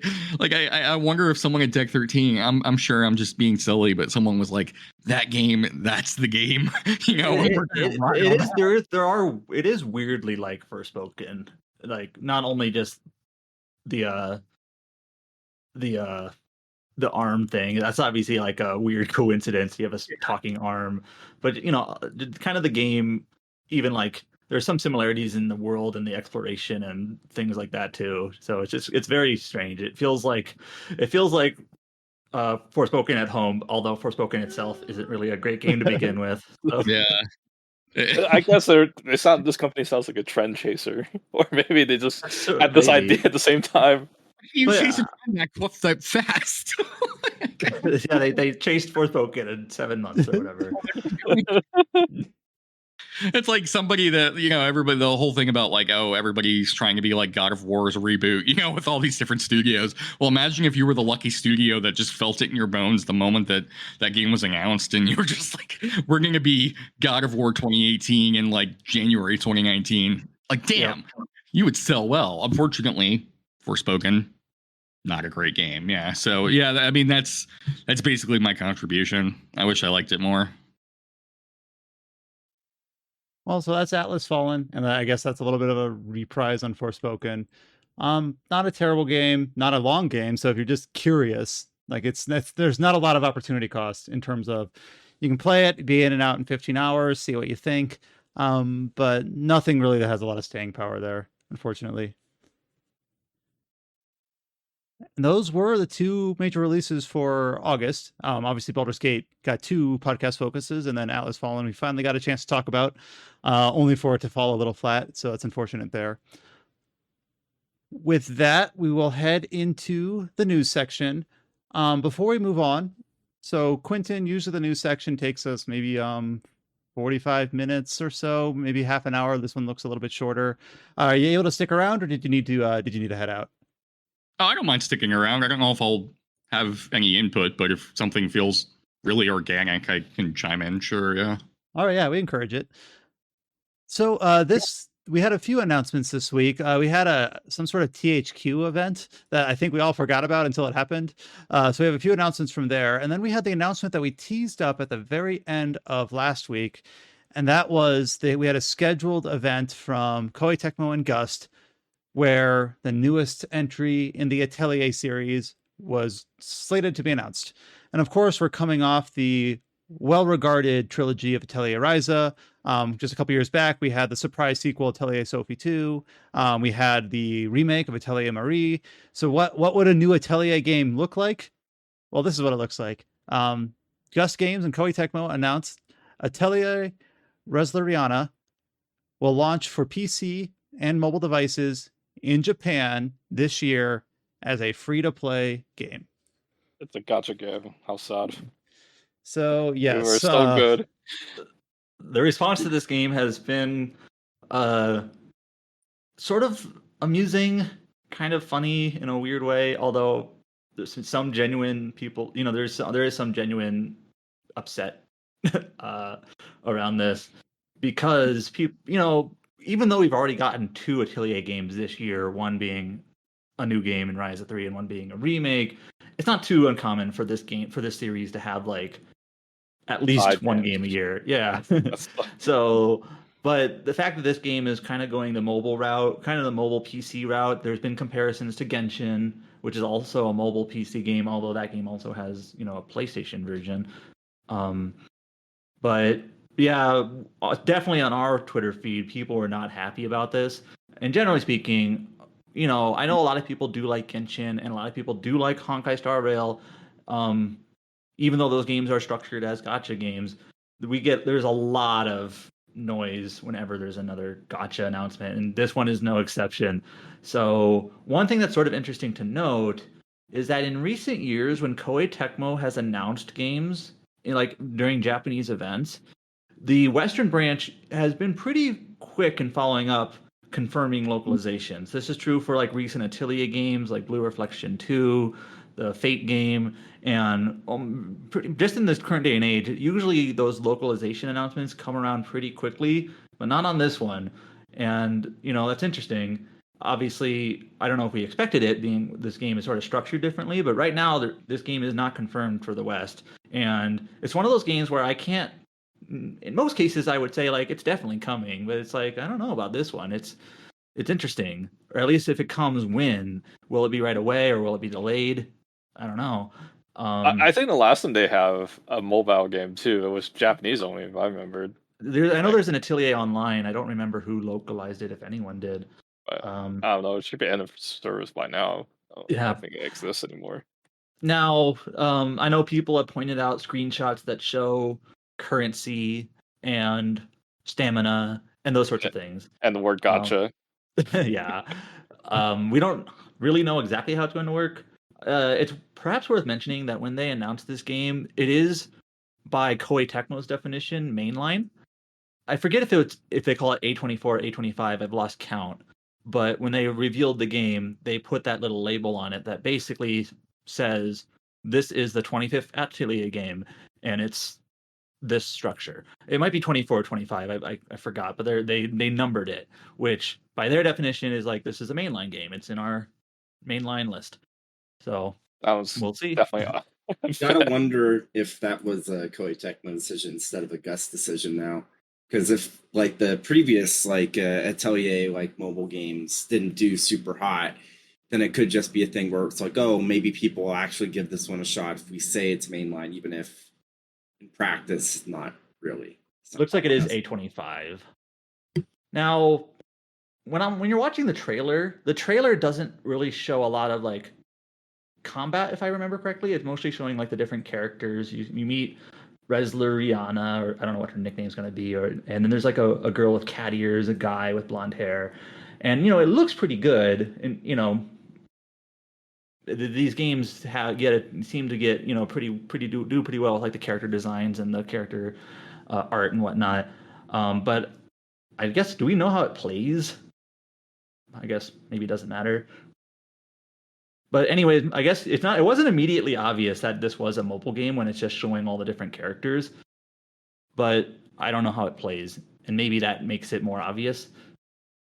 But I think the main thing is that I think a lot of people, if this was just called a spinoff and didn't start a new character, I think people would be okay. But I think there's like this concern, like, oh, this is what Atelier is now. Like, that's severe. Yeah. So, well, I don't know. I think people just have bad experience with certain franchises that went this route, and then they became forgotten and lost. Like Breath of Fire 6, it's a mainline. I've definitely seen the Breath of Fire comparisons where they're like, Breath of Fire 6 killed Breath of Fire. This game's gonna kill Atelier. It's like, okay, that's severe, but it's still, I guess it is funny to make that comparison. It's probably worth mentioning that this game is. It's worth mentioning that this game is, I think it's like co-developed between Gust and Akatsuki Games, which does mobile games. I think they do the Romancing Saga mobile game and a few others. So, I don't know how often you usually get these other developers working on the Atelier series, but here's one of them. But yep, so that was announced. It'll be coming out this year, though we don't know exactly when, but there's only 5 months left. And yeah, maybe disappointing for those that were wondering what was going to actually follow up Ryza as a single player mainline game. But we'll see if Gus has more announcements in the future, or if this is what the game is going to be for next year, 2024, if it'll even get an official English version. But as of right now, yeah, Atelier Resleriana coming out in Japan this year. Right, heading over to some of the announcements from the THQ Nordic Digital Showcase. One of which, this announcement seemed like it got a fair bit of buzz because it had, I believe this game has quite a kind of a cult following when it originally came out in 2006. Titan Quest.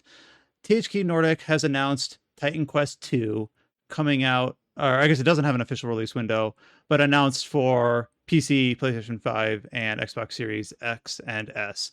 So I've always thought of Titan Quest as kind of like, what if Age of Mythology was a Diablo-like action RPG? It's kind of funny that you say that. The person who kind of created that original studio worked on Age of Empires. Oh, okay. And I have not played Titan Quest. It got re-released back in 2015 or 16 as an HD version. Haven't played it. But I saw this announcement for Titan Quest 2, and there was a fair bit of buzz about it. And I think a lot of people are really interested in the idea of a sequel to this. Yeah, it kind of, first of all, yeah, it's one of those games I was aware of and heard of, but didn't really know much about. But it seems like it must have gotten a following, in the mid 2000s, and it's gotten some ports and HD version and whatnot. But here's a true sequel to it. It sort of feels like the Jagged Alliance 3 thing, where it's almost 20 years later, not quite, where this kind of cult classic game, let's say, THQ Nordic is like, all right, here's a proper sequel finally, and there's a certain group of people who are really excited for it. I'm curious about it. I've never played the original, but like, hey, isometric action RPG with some, it seems to have a little bit of like an RTS builder sort of, component to it. It's obviously set in like a Greek mythology sort of setting, but no date, so no release window. But yeah, definitely seemed to be, out of all the games that were revealed at this THQ Nordic event, that one was the one that got the biggest splash, it feels like. And you played Jagged Alliance 3 without playing the first two. Yeah, I like that. Yeah. So the other thing that we got that's kind of potentially RPG adjacent that was announced at the digital showcase is that we got a teaser trailer for Teenage Mutant Ninja Turtles: The Last Ronin, which supposedly is an action RPG based off the graphic novel of the same name that is apparently being likened to the recent God of War reboot titles. This little teaser trailer is a true teaser trailer. Like, yeah, it's in the last 10 or so years, sometimes certain games or even movies will title themselves as teaser trailers, but they're really just a straight up trailer. This one truly is a teaser trailer. It doesn't show anything. You do not see any hint of any turtles anywhere. What it shows are 4 candles and like a loose headband. And the idea of the graphic novel is that 3 of the turtles and presumably Splinter are dead, like literally dead, and there's 1 left, and they are the last Ronin. So there's the last turtle. Spoilers. We know who it is in the graphic novel. Not the game may not follow the same one. I don't know. They might change it up for fun, but we won't say it here. Raphael. But it's one of those games that it's being developed by Black Forest Games, who is also based in Germany, and they actually did the Titan Quest remaster a couple of years ago. But like, they don't have a huge pedigree, so it's sort of, there's an unknown. Like, what is this going to look like, play like? How's it going to be? Well, I will say also, I said this when it was like originally sort of soft announced a couple months ago. It's sort of funny when they say an RPG like God of War, because we're sitting here saying like, is God of War really an RPG? Kinda, sorta. Then you get lost in that quagmire of definitions and genres, which we all love. So chances are for this game, it'll just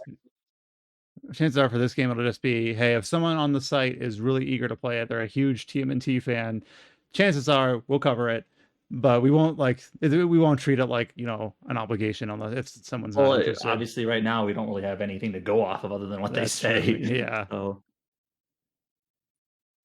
And I didn't pay attention to the rest of the showcase, but those were the 2 things that I saw that you had covered, Adam.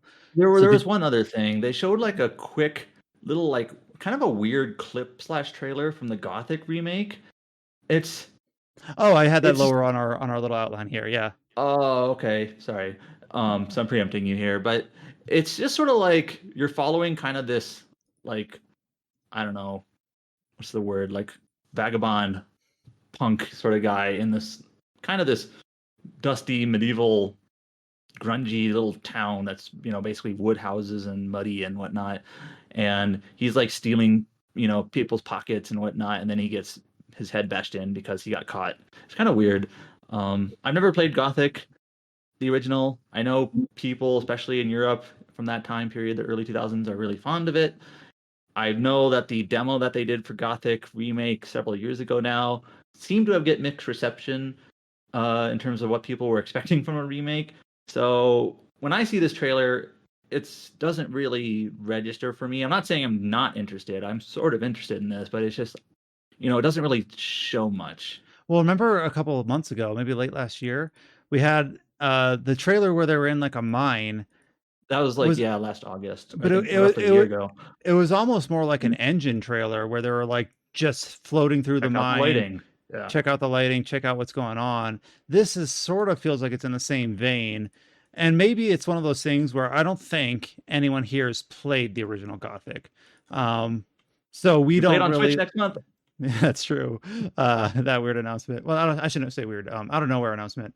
But maybe there's something here where, like, if you've played Gothic, you're like, hell yeah, this I recognize this area. All these teases for us longtime fans, and it's over our head. We're like, I don't know. I'm interested in the Gothic remake, and I'm interested in playing the original Gothic. So maybe because I've enjoyed some of Piranha Bytes' other games. Obviously, the remake's not being made by them, nor the remaster, but they played the original. And those that have played it really speak highly of it, though it is a very specific, like, acquired taste of Euro jank RPG. So I'm kind of interested, but maybe not as much as I'm on the fringe interested. I'll put it that way. For both the remaster, or not even, it's not even a remaster, a trade of port and the remake. That pretty much covers it for... No, actually, there is one more announcement. This is stop me if you've heard this before. It's an indie Souls-like slated for next year. Yes, heard it before. Yeah. So Trial Forge Studio and Tate Multimedia have announced Deathbound, which is slated to come out on PC next year. It is marketed as a Souls-like, and the introduction trailer starts out with a cinematic, like almost like 2000s era PC RPG cinematic, followed by a little bit of like no UI cinematic gameplay footage. Yeah, it's exactly how it sounds like. I know I can't really describe it, in an audio format like this, but it's a grim, dark indie Souls-like. Called Deathbound. Yeah, which is a name that we are definitely going to remember because it's very unique. I feel definitely ill at the moment. Well, I don't want to be too cynical because maybe this game is good. Who knows? But it just... Sorry, we're just poking fun at it. Well, I mean, there's lots of stupid titles for video games. It's like Square Enix is like Infinity Undiscovery. What the hell does that even mean? What does Final Fantasy even mean? I mean, come on. It's one of those things where it's just like, yeah, we don't want to just be dismissive of it on its face right away, but there's also just like not much to latch on to be like, this is the reason you should pay attention to this one and not the rest. It's just, okay, we'll keep an eye on it. Obviously, like, one thing that I like to do is just keep, like, if we don't cover it as it releases, once it releases, like, what's the Metacritic, what's the Steam, like usually if the game really latches on, like, you see that overwhelmingly or very positive, you're like, oh, maybe this is something I actually should look into. Hey, we put 30 40 minutes into Atlas Fallen. We'll take a look at these sort of... I know Atlas Fallen is not really indie, but these lower profile games. Yeah. So yeah, Deathbound coming out next year. Obviously we were a little bit, silly about it, but we'll keep an eye on it and see if it, as this marketing ramps up into next year, how much excitement there is for it and how it lands once it releases. And as we are wrapping up the marketing cycle for a game coming out late next month, that's the spin-off Fate Samurai Remnant. We got the opening animation was shared to Koei Tecmo's YouTube page, as well as more details on the last characters. I guess they know the full caster list, the full servant list now. Master, yeah, like I barely know Fate, but it's like we know the master servant list. That sort of rings a bell just out of osmosis for this series. Yeah, but instead of being a Holy Grail war, they call it the waxing moon ritual. Yeah, because it's got like the same framework as the other Fate kind of framework, but just in this new spin-off kind of terminology. I did not watch this opening animation. Is it done by that studio, that anime studio that does all the Fate stuff? What? Like UFO Table? Or UFO Table, depending on you say. I don't know. UFO Table. I don't know. That was Ufotable. Ufotable. I don't know. It says opening animation production, Cloverworks. Oh. So I'm not sure. That might mean something to someone in the anime sphere. I don't know who they are. If only Josh were here. We'll follow up next week. Oh, it's a rebrand from A1. Okay, I actually have heard of A1. Okay, then they did the Apocalyptica or whatever you call that. Yeah. I watched that one, and that was very mid. But it had very good fight scenes in their head, though. They did the budget on that. Yeah. They did Spy Family, which Well, they've been doing a lot of really good anime recently. Actually, looking at their Wikipedia page, they did Bocchi the Rock, they did Spy Family, they did My Dress Up Darling, they did They're Blue all Ray hit Priority, shows. which that one. Okay, except for that one. That fell apart near the end, but the animation was good. So Yeah, I heard they went for lots of production issues and like I don't know when it aired, like some of the frames were incomplete. What anime airs these days that doesn't have production issues though? That's the thing. For real. Yeah. Anyways, it's a very from what I could tell, I've only seen very clips of it. Like anime style opening, it's very cool, good for animation fans. We'll start to wrap up this podcast by just going through. Before we go the rest of the news, I think we kind of skipped over some of the other like features that went up this week. Oh yeah, I did skip over that. Oop, my bad. Oop. All right. So yeah, features that have went up this week. Obviously, we talked about the Atlas Fallen review that Adam wrote is up on the site. By the time you all listen to this podcast, we will very likely have the Baldur's Gate 3 review up. And like Quentin surmised, it's not going to be a low score. We think pretty highly of it. So there's a few here that are from some other contributors on the site that are not podcast regulars. We have a feature up on the site for the Rune Factory Special that is coming out in early September. Special, sorry, I mumbled my word there. Special, Rune Factory 3 Special, coming out in early September. Nathan Lee was able to get hands-on. Big Rune Factory fan, was able to talk about their experience with that release as kind of a preview. So yeah, I get to play it too. Yeah, you're playing it for someone else, right? For guide purposes. Yes, but now it's so. I guess Nathan's preview, part of it was sort of mentioning how like if you're coming from Rune Factory 4 or 5, you kind of have to acknowledge that this game is an earlier entry. Like for example, you can only play as a male character.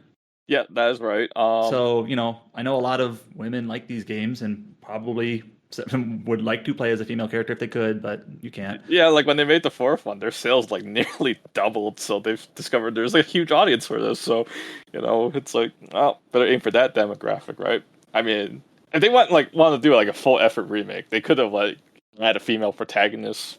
Do like the stuff that they did back then where they sold Harvest Moon, the girls version. They could have done something like that if they wanted to go that full on. But it's just a simple port, I would call it, like the specials with like graphic treatments that it looks a little bit modern. But other than that, it's basically the same game as the original. I think the reason that you would play this version over Natsume is because the translation's completely been redone by Exit now. So some characters are definitely like they feel better in the Exit translation, while I do prefer some of them in the original Natsume translation. I think that's sometimes inevitable whenever you have like a change. Yeah, I think it's likely. I'm just sort of speaking generically that people are always there's always gonna be preferences for some people like the original more, like out of nostalgia, maybe just out of some sort of flavor or what have you. But yeah, I did see some comparisons, and the translation is updated for the remake or the remaster, whatever we want to call it. Like for example, like one of the characters I don't really like in the original, but I do like it a lot more in this remaster is Karina.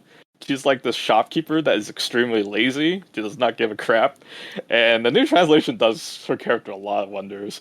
Is that the character that Nathan mentioned that talks under her breath a lot? Yeah, she's like completely falling asleep, and she's like one of the lines like, oh. Apparently her little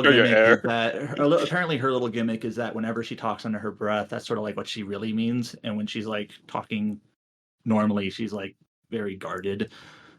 So it's kind of a cute little, I don't know. But yeah, this character is like super lazy, and you're like, what? Like in the original translation, you just feel like she's just lazy, and that was it. Here, she has a lot of character at least, right?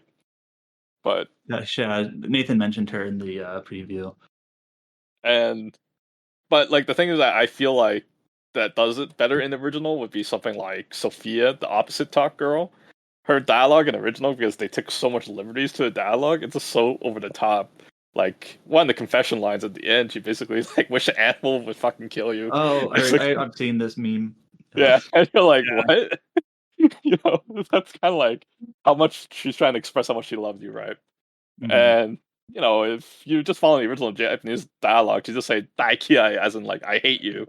It just doesn't really do much, right? But but you get it. So I think that's the main reason to play this remaster. You want to see a new translation. I also just think it's sort of just a good thing in general to take games that are on older systems and move them to newer systems. Like whether Gothic on the that's a Switch. rematch. Yeah, exactly. Gothic on the Switch. Everyone wanted that. I'm sorry. I mean, I'm being serious though. Like it's Yeah, a form want of more people to play this preservation to take these games, and now this game will be available as a PC game or a Switch game, and not Like, just this be locked game's away on the DS from 20 years ago or whatever it like was. this Not game's that long kind of ago, 15 years inaccessible ago.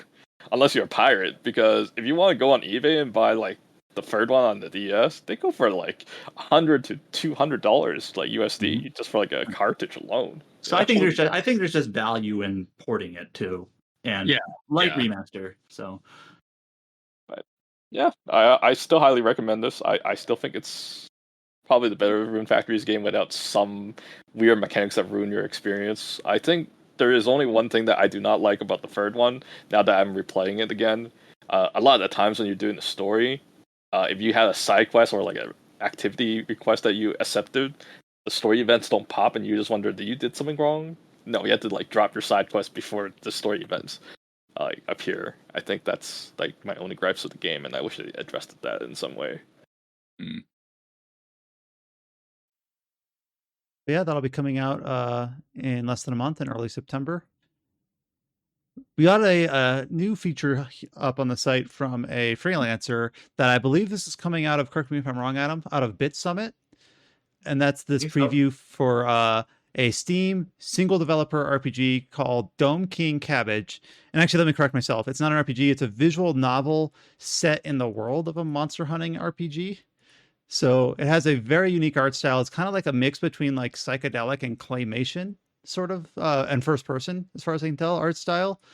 And we had a freelancer named Junior Miyai come on and write up a preview on this game that I hadn't heard of, but it looks like we've already got some nice comments on it, and I've gone to the Steam page. There's not a lot of excitement, but those that are waiting on the game to release are really excited about this one. Again, it's Dome King Cabbage, and it just seems like it has a really interesting premise and a really interesting art style, very unique, sort of one-of-a-kind game that's hard to describe and compare to other things, but we have a feature up on the site if that's something that sounds like it's of interest to you. And one of the last features we have up here is that out of one of James's many escapades in the last month, I forget exactly which one this comes out of, but you had a chance to, correct me if I'm wrong, go hands-on with the upcoming Lords of the Fallen, or was it just a hands-off event? It was a hands-on event. It was like several hours. It was gotcha. It was one of those separate LA events where they just got an invite in my inbox. And I was like, okay, I'll check that out. Yeah, why not? So, yeah. The big thing with this game, as far as I understand, is that it's like Souls-like, but it has this sort of dual world mechanic where you switch from like a living world to a dead world and back. Yeah, so. and it's not like what's the best way to describe it? Like the worlds are kind of overlaid on top of each other, and it's using like Unreal Engine 5 tech to be like, okay, well, seamlessly loading assets in and out. There's this really cool thing where one of the game's main gimmicks is this lamp, and you can use it to kind of like shine a light on the environment. And so let's say you're in the land of living, you can use that lamp to get a sneak peek, or not even just a sneak peek. You can like, for anything directly within the lamp's like gaze, you change it to the land of the dead. So like maybe you're looking around, it's like, hey, there's a gate here. Maybe the gate's not in the land of the dead, and you could like fully transition yourself there, or you could just use the lamp and just walk right through it and stuff like that, which is interesting. But yeah, for full thoughts, there's a preview up there. Comes out in October. Yeah, I'm sort of interested. Yeah. September is pretty packed for us. October has a lot of games coming out, but not as many RPGs. Nothing major. Yeah, I think there's like Spider-Man in October, but that's not something we would cover. It feels like for us, like outside, like after Starfield, that's like the last major RPG that should be huge.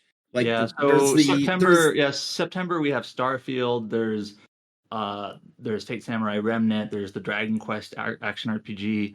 There's Boundless Trails from Falcom. I forgot two things. One, there's Dragon Quest Monsters 3, even though it's not called Monsters 3. Well, that's this year. That's December, yeah. Yeah. And then there's like the Super Mario RPG remake. I've never played Super Mario RPG, but the impression I get is it's not a very long RPG. No, it's not. It's pretty short. It's pretty swift, yeah. And the max level in that game is 30. Quentin, they want to play. So, Quentin, which November RPG are you most excited about? Star Ocean 2. Yeah, I know you said Star Ocean. I was queuing him up and he hit it. So I'm actually interested. I'm actually interested in that a lot too. It's the only good Star Ocean game. Sorry, guys. But yeah, October as far as RPGs go, there's Lords of the Fallen, which is why we got on this tangent. There's Disgaea 7, which, that should be big for some people. Yeah, I've heard good things from the Japanese version. It seems like a bit of a rebound from 6. They have been very clear about we fucked up with Disgaea 6. Like, I remember when so obviously I did the email interview with the director, but when I was at NIS America's HQ, about 2 months ago now? Yeah, 2 months ago. And I tried it out for a bit. The director was just there and they they were very clear. The auto battle's fixed. There's a lot more depth to the it very clear they're trying to say, please, we understand we messed up. This is a good one now. And it seems like from the Japanese impressions, it's probably one of the series' best. So I am kind of curious about it.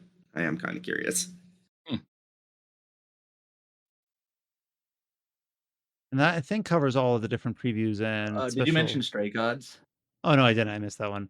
Oh, yeah. So Stray Gods, which was originally crowdfunded under the name Chorus before it changed its name mid-development.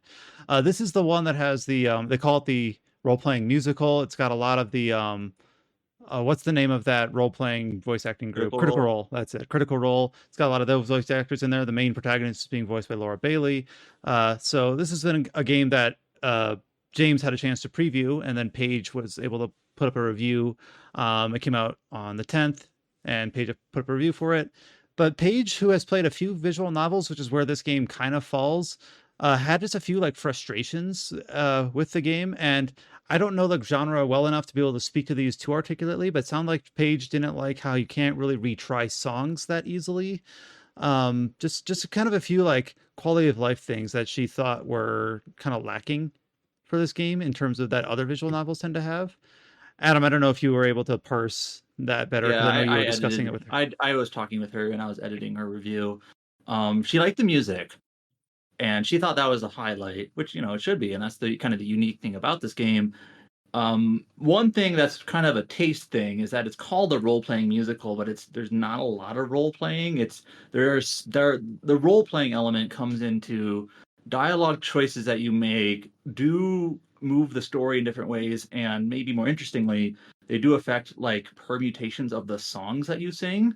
And this sounds like the coolest part to me is that depending on choices made, you might have different people chiming in songs and different duet styles or whatever, and kind of altering the composition of a song, and that's cool to me. She even said in her review, I don't know how you do a soundtrack release of this game, because what version of the song do you consider the soundtrack version, because it can be altered in so many ways. But there's not any sort of stats or numbers or RPG mechanical things. It's really just dialogue choices. So she was saying it's more like a visual novel just with dialogue choices and music. And one thing that she didn't really like was in branching visual novels, she apparently likes to have different saves concurrently along different branches to kind of explore, what if I do it this way or what if I do it that way. Where this game, you can't really do that. How you revert is you sort of rewind your save back to, I don't know, a branching point, and then you can kind of go in the other direction, but kind of everything you did is erased, rather than having save along different paths, and that might be more of her I don't know, the style, the way she likes to play these games. But she wasn't a big fan of that, how it did the saving. And I hope I'm expressing it properly because I'm not super well versed in the genre. But and apparently things like there are some story things that she thought were kind of middling, and there's like a romance in the game that kind of felt weak, and other things that were she was just like more neutral on. But she liked the music. So yeah, you were able to elucidate on some of the things that I remember her talking about, but I wasn't editing the reviews. I didn't quite latch on to. But yeah, so it sounds like it has some good concept, but just falls short in a few other execution ways. And with that, we'll move on to kind of just wrapping up the podcast with a couple of upcoming release dates. This first one here, this is in chronological order, but this first one's probably the biggest. That is that Genshin Impact 4.0 will launch on August 16th, including the new Fontaine region. So, Chow, are you still playing Genshin Impact? I have completely quit for Honkai Star Rail. Okay. So we will no longer be able to lean on you for giving us actual details of what these updates mean. I'll come back and roll for Farina, or okay. Farina, however you spell her name. She's the Water Archon, so I'll do that. And right. But I do know, like, some people will definitely roll for her just for the voice actress alone in the Japanese. I definitely know one guy that does that. Who is it? She's voiced by Inori Minase, so he will do anything. Name, He'll do anything for her. That's how you can. That's how I even convinced him to play some of her games before. It's like, hey, did you know this character's voiced by her? It's like, what? Comes in Wales and goes away. Fantastic. But yeah, I have completely quit for Honkai Star Rail, and even Honkai Star Rail right now in the most recent patch, it just came out like a few days ago. They got Kafka, so now everyone is back in the game to wail on her like crazy. Though I definitely don't have any interest in that character, though, which is kind of odd. A lot of people thought that, it's like, oh, I thought you're saving all your currency for Kafka, but I just don't like that kind of playstyle. Even though she might be overpowered, it's just not my thing. This is one where when I saw the headline of this one, I thought, wait, really? This game?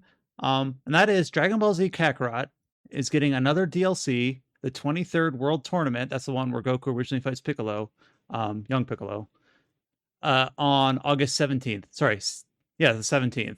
So I am surprised that this game is still getting DLC, but because they already announced that it's getting even more. Oh, really? So yeah, there's going to be at least one more, because the first season pass was 3 different DLC packs, and then I don't know, earlier this year they're like, we're doing 3 more, and the first of that was Bardock. And so this is the second DLC of the second set, the World Tournament. So there's at least one more. I mean, I guess fact that Xenoverse 2 still gets DLC, right? It got DLC from the new Gohan movie. So I guess these Dragon Ball Z games are really kind of evergreen in terms of having a pretty loyal player base that will, keep the game installed when they update them and give them the opportunity to try out these new DLCs. I wonder if George is keeping up on Dragon Ball Z Kakarot. We need George. I'm sure he is. WrestleQuest got delayed to August 22nd. It was originally supposed to release on the 8th. Of course, it didn't. So it got just pushed back a couple weeks. It was like a save game bug. They're like, oh, we realized that people can delete their saves accidentally. Whoops. Oops. But hey, good thing they caught it now, I guess. Yeah. An indie strategy RPG called Untamed Tactics will launch on August 28th for PC. It seems like this one is it's sort of amusing, kind of maybe even gimmicky thing to it, is that like the narrator is unreliable. So it's like he's like recounting his stories or his history, and he's like, how did this go again? And I guess weird things can happen. So that's kind of fun, I guess. But I guess that's how they rewind time in this game. That's not what happened. And right here is when the boss died to a critical hit, and then you miss. Oh, never mind. I must have missed. I must have forgot. Dokapon Kingdom Connect will be launching for PC on September 7th. It released on Switch earlier this year. All I know about this game is every time I post about it, the prevailing response we get on Twitter is this game ruins friendships. Yep. This is a friendship ruiner. So if I buy this game for you guys and we decide to play, we're no longer friends. Is that how it goes? Yep. It seems like it's in that Mario Kingdom or Mario Party vein where everyone gets too salty. multiplayer game, but the way that it's structured and randomness just can kill friendships. Everyone becomes salty and petty. I made a truce with one of my roommates 15 years ago. We won't Mario Party ever again, and we're still friends to this day. So we had to salvage our relationship. No more Mario Party. Yep. And then also coming out on September 7th is the official release of Final Fantasy VII Ever Crisis. So we talked about this game at length when Josh was able to get a pretty lengthy preview of the game with the closed beta access. So kind of want to just rewind. And not only that, but they Josh wrote up a pretty big feature on the site for Ever Crisis as well. So we'll see how the full game launches, what we think of it. Of course, I'll kind of leave the interpretation to its reception up to Josh, who's more in the know on these things. But obviously we have Ever Crisis coming out this month, and then the one we're really waiting for next year, the Final Fantasy VII. Sorry if this is weird, but so I guess Ever Crisis, we know from interviews, I think even James's, it should include all of the original Final Fantasy VII at launch. Yeah. Right? Yeah. But the one thing I saw on Twitter, I guess there's one shot that shows Aerith in like almost like a biker outfit, like leather. And people are like, "Oh, hello." Aerith in leather. Like, yeah, that's how they get your money, right? Yep.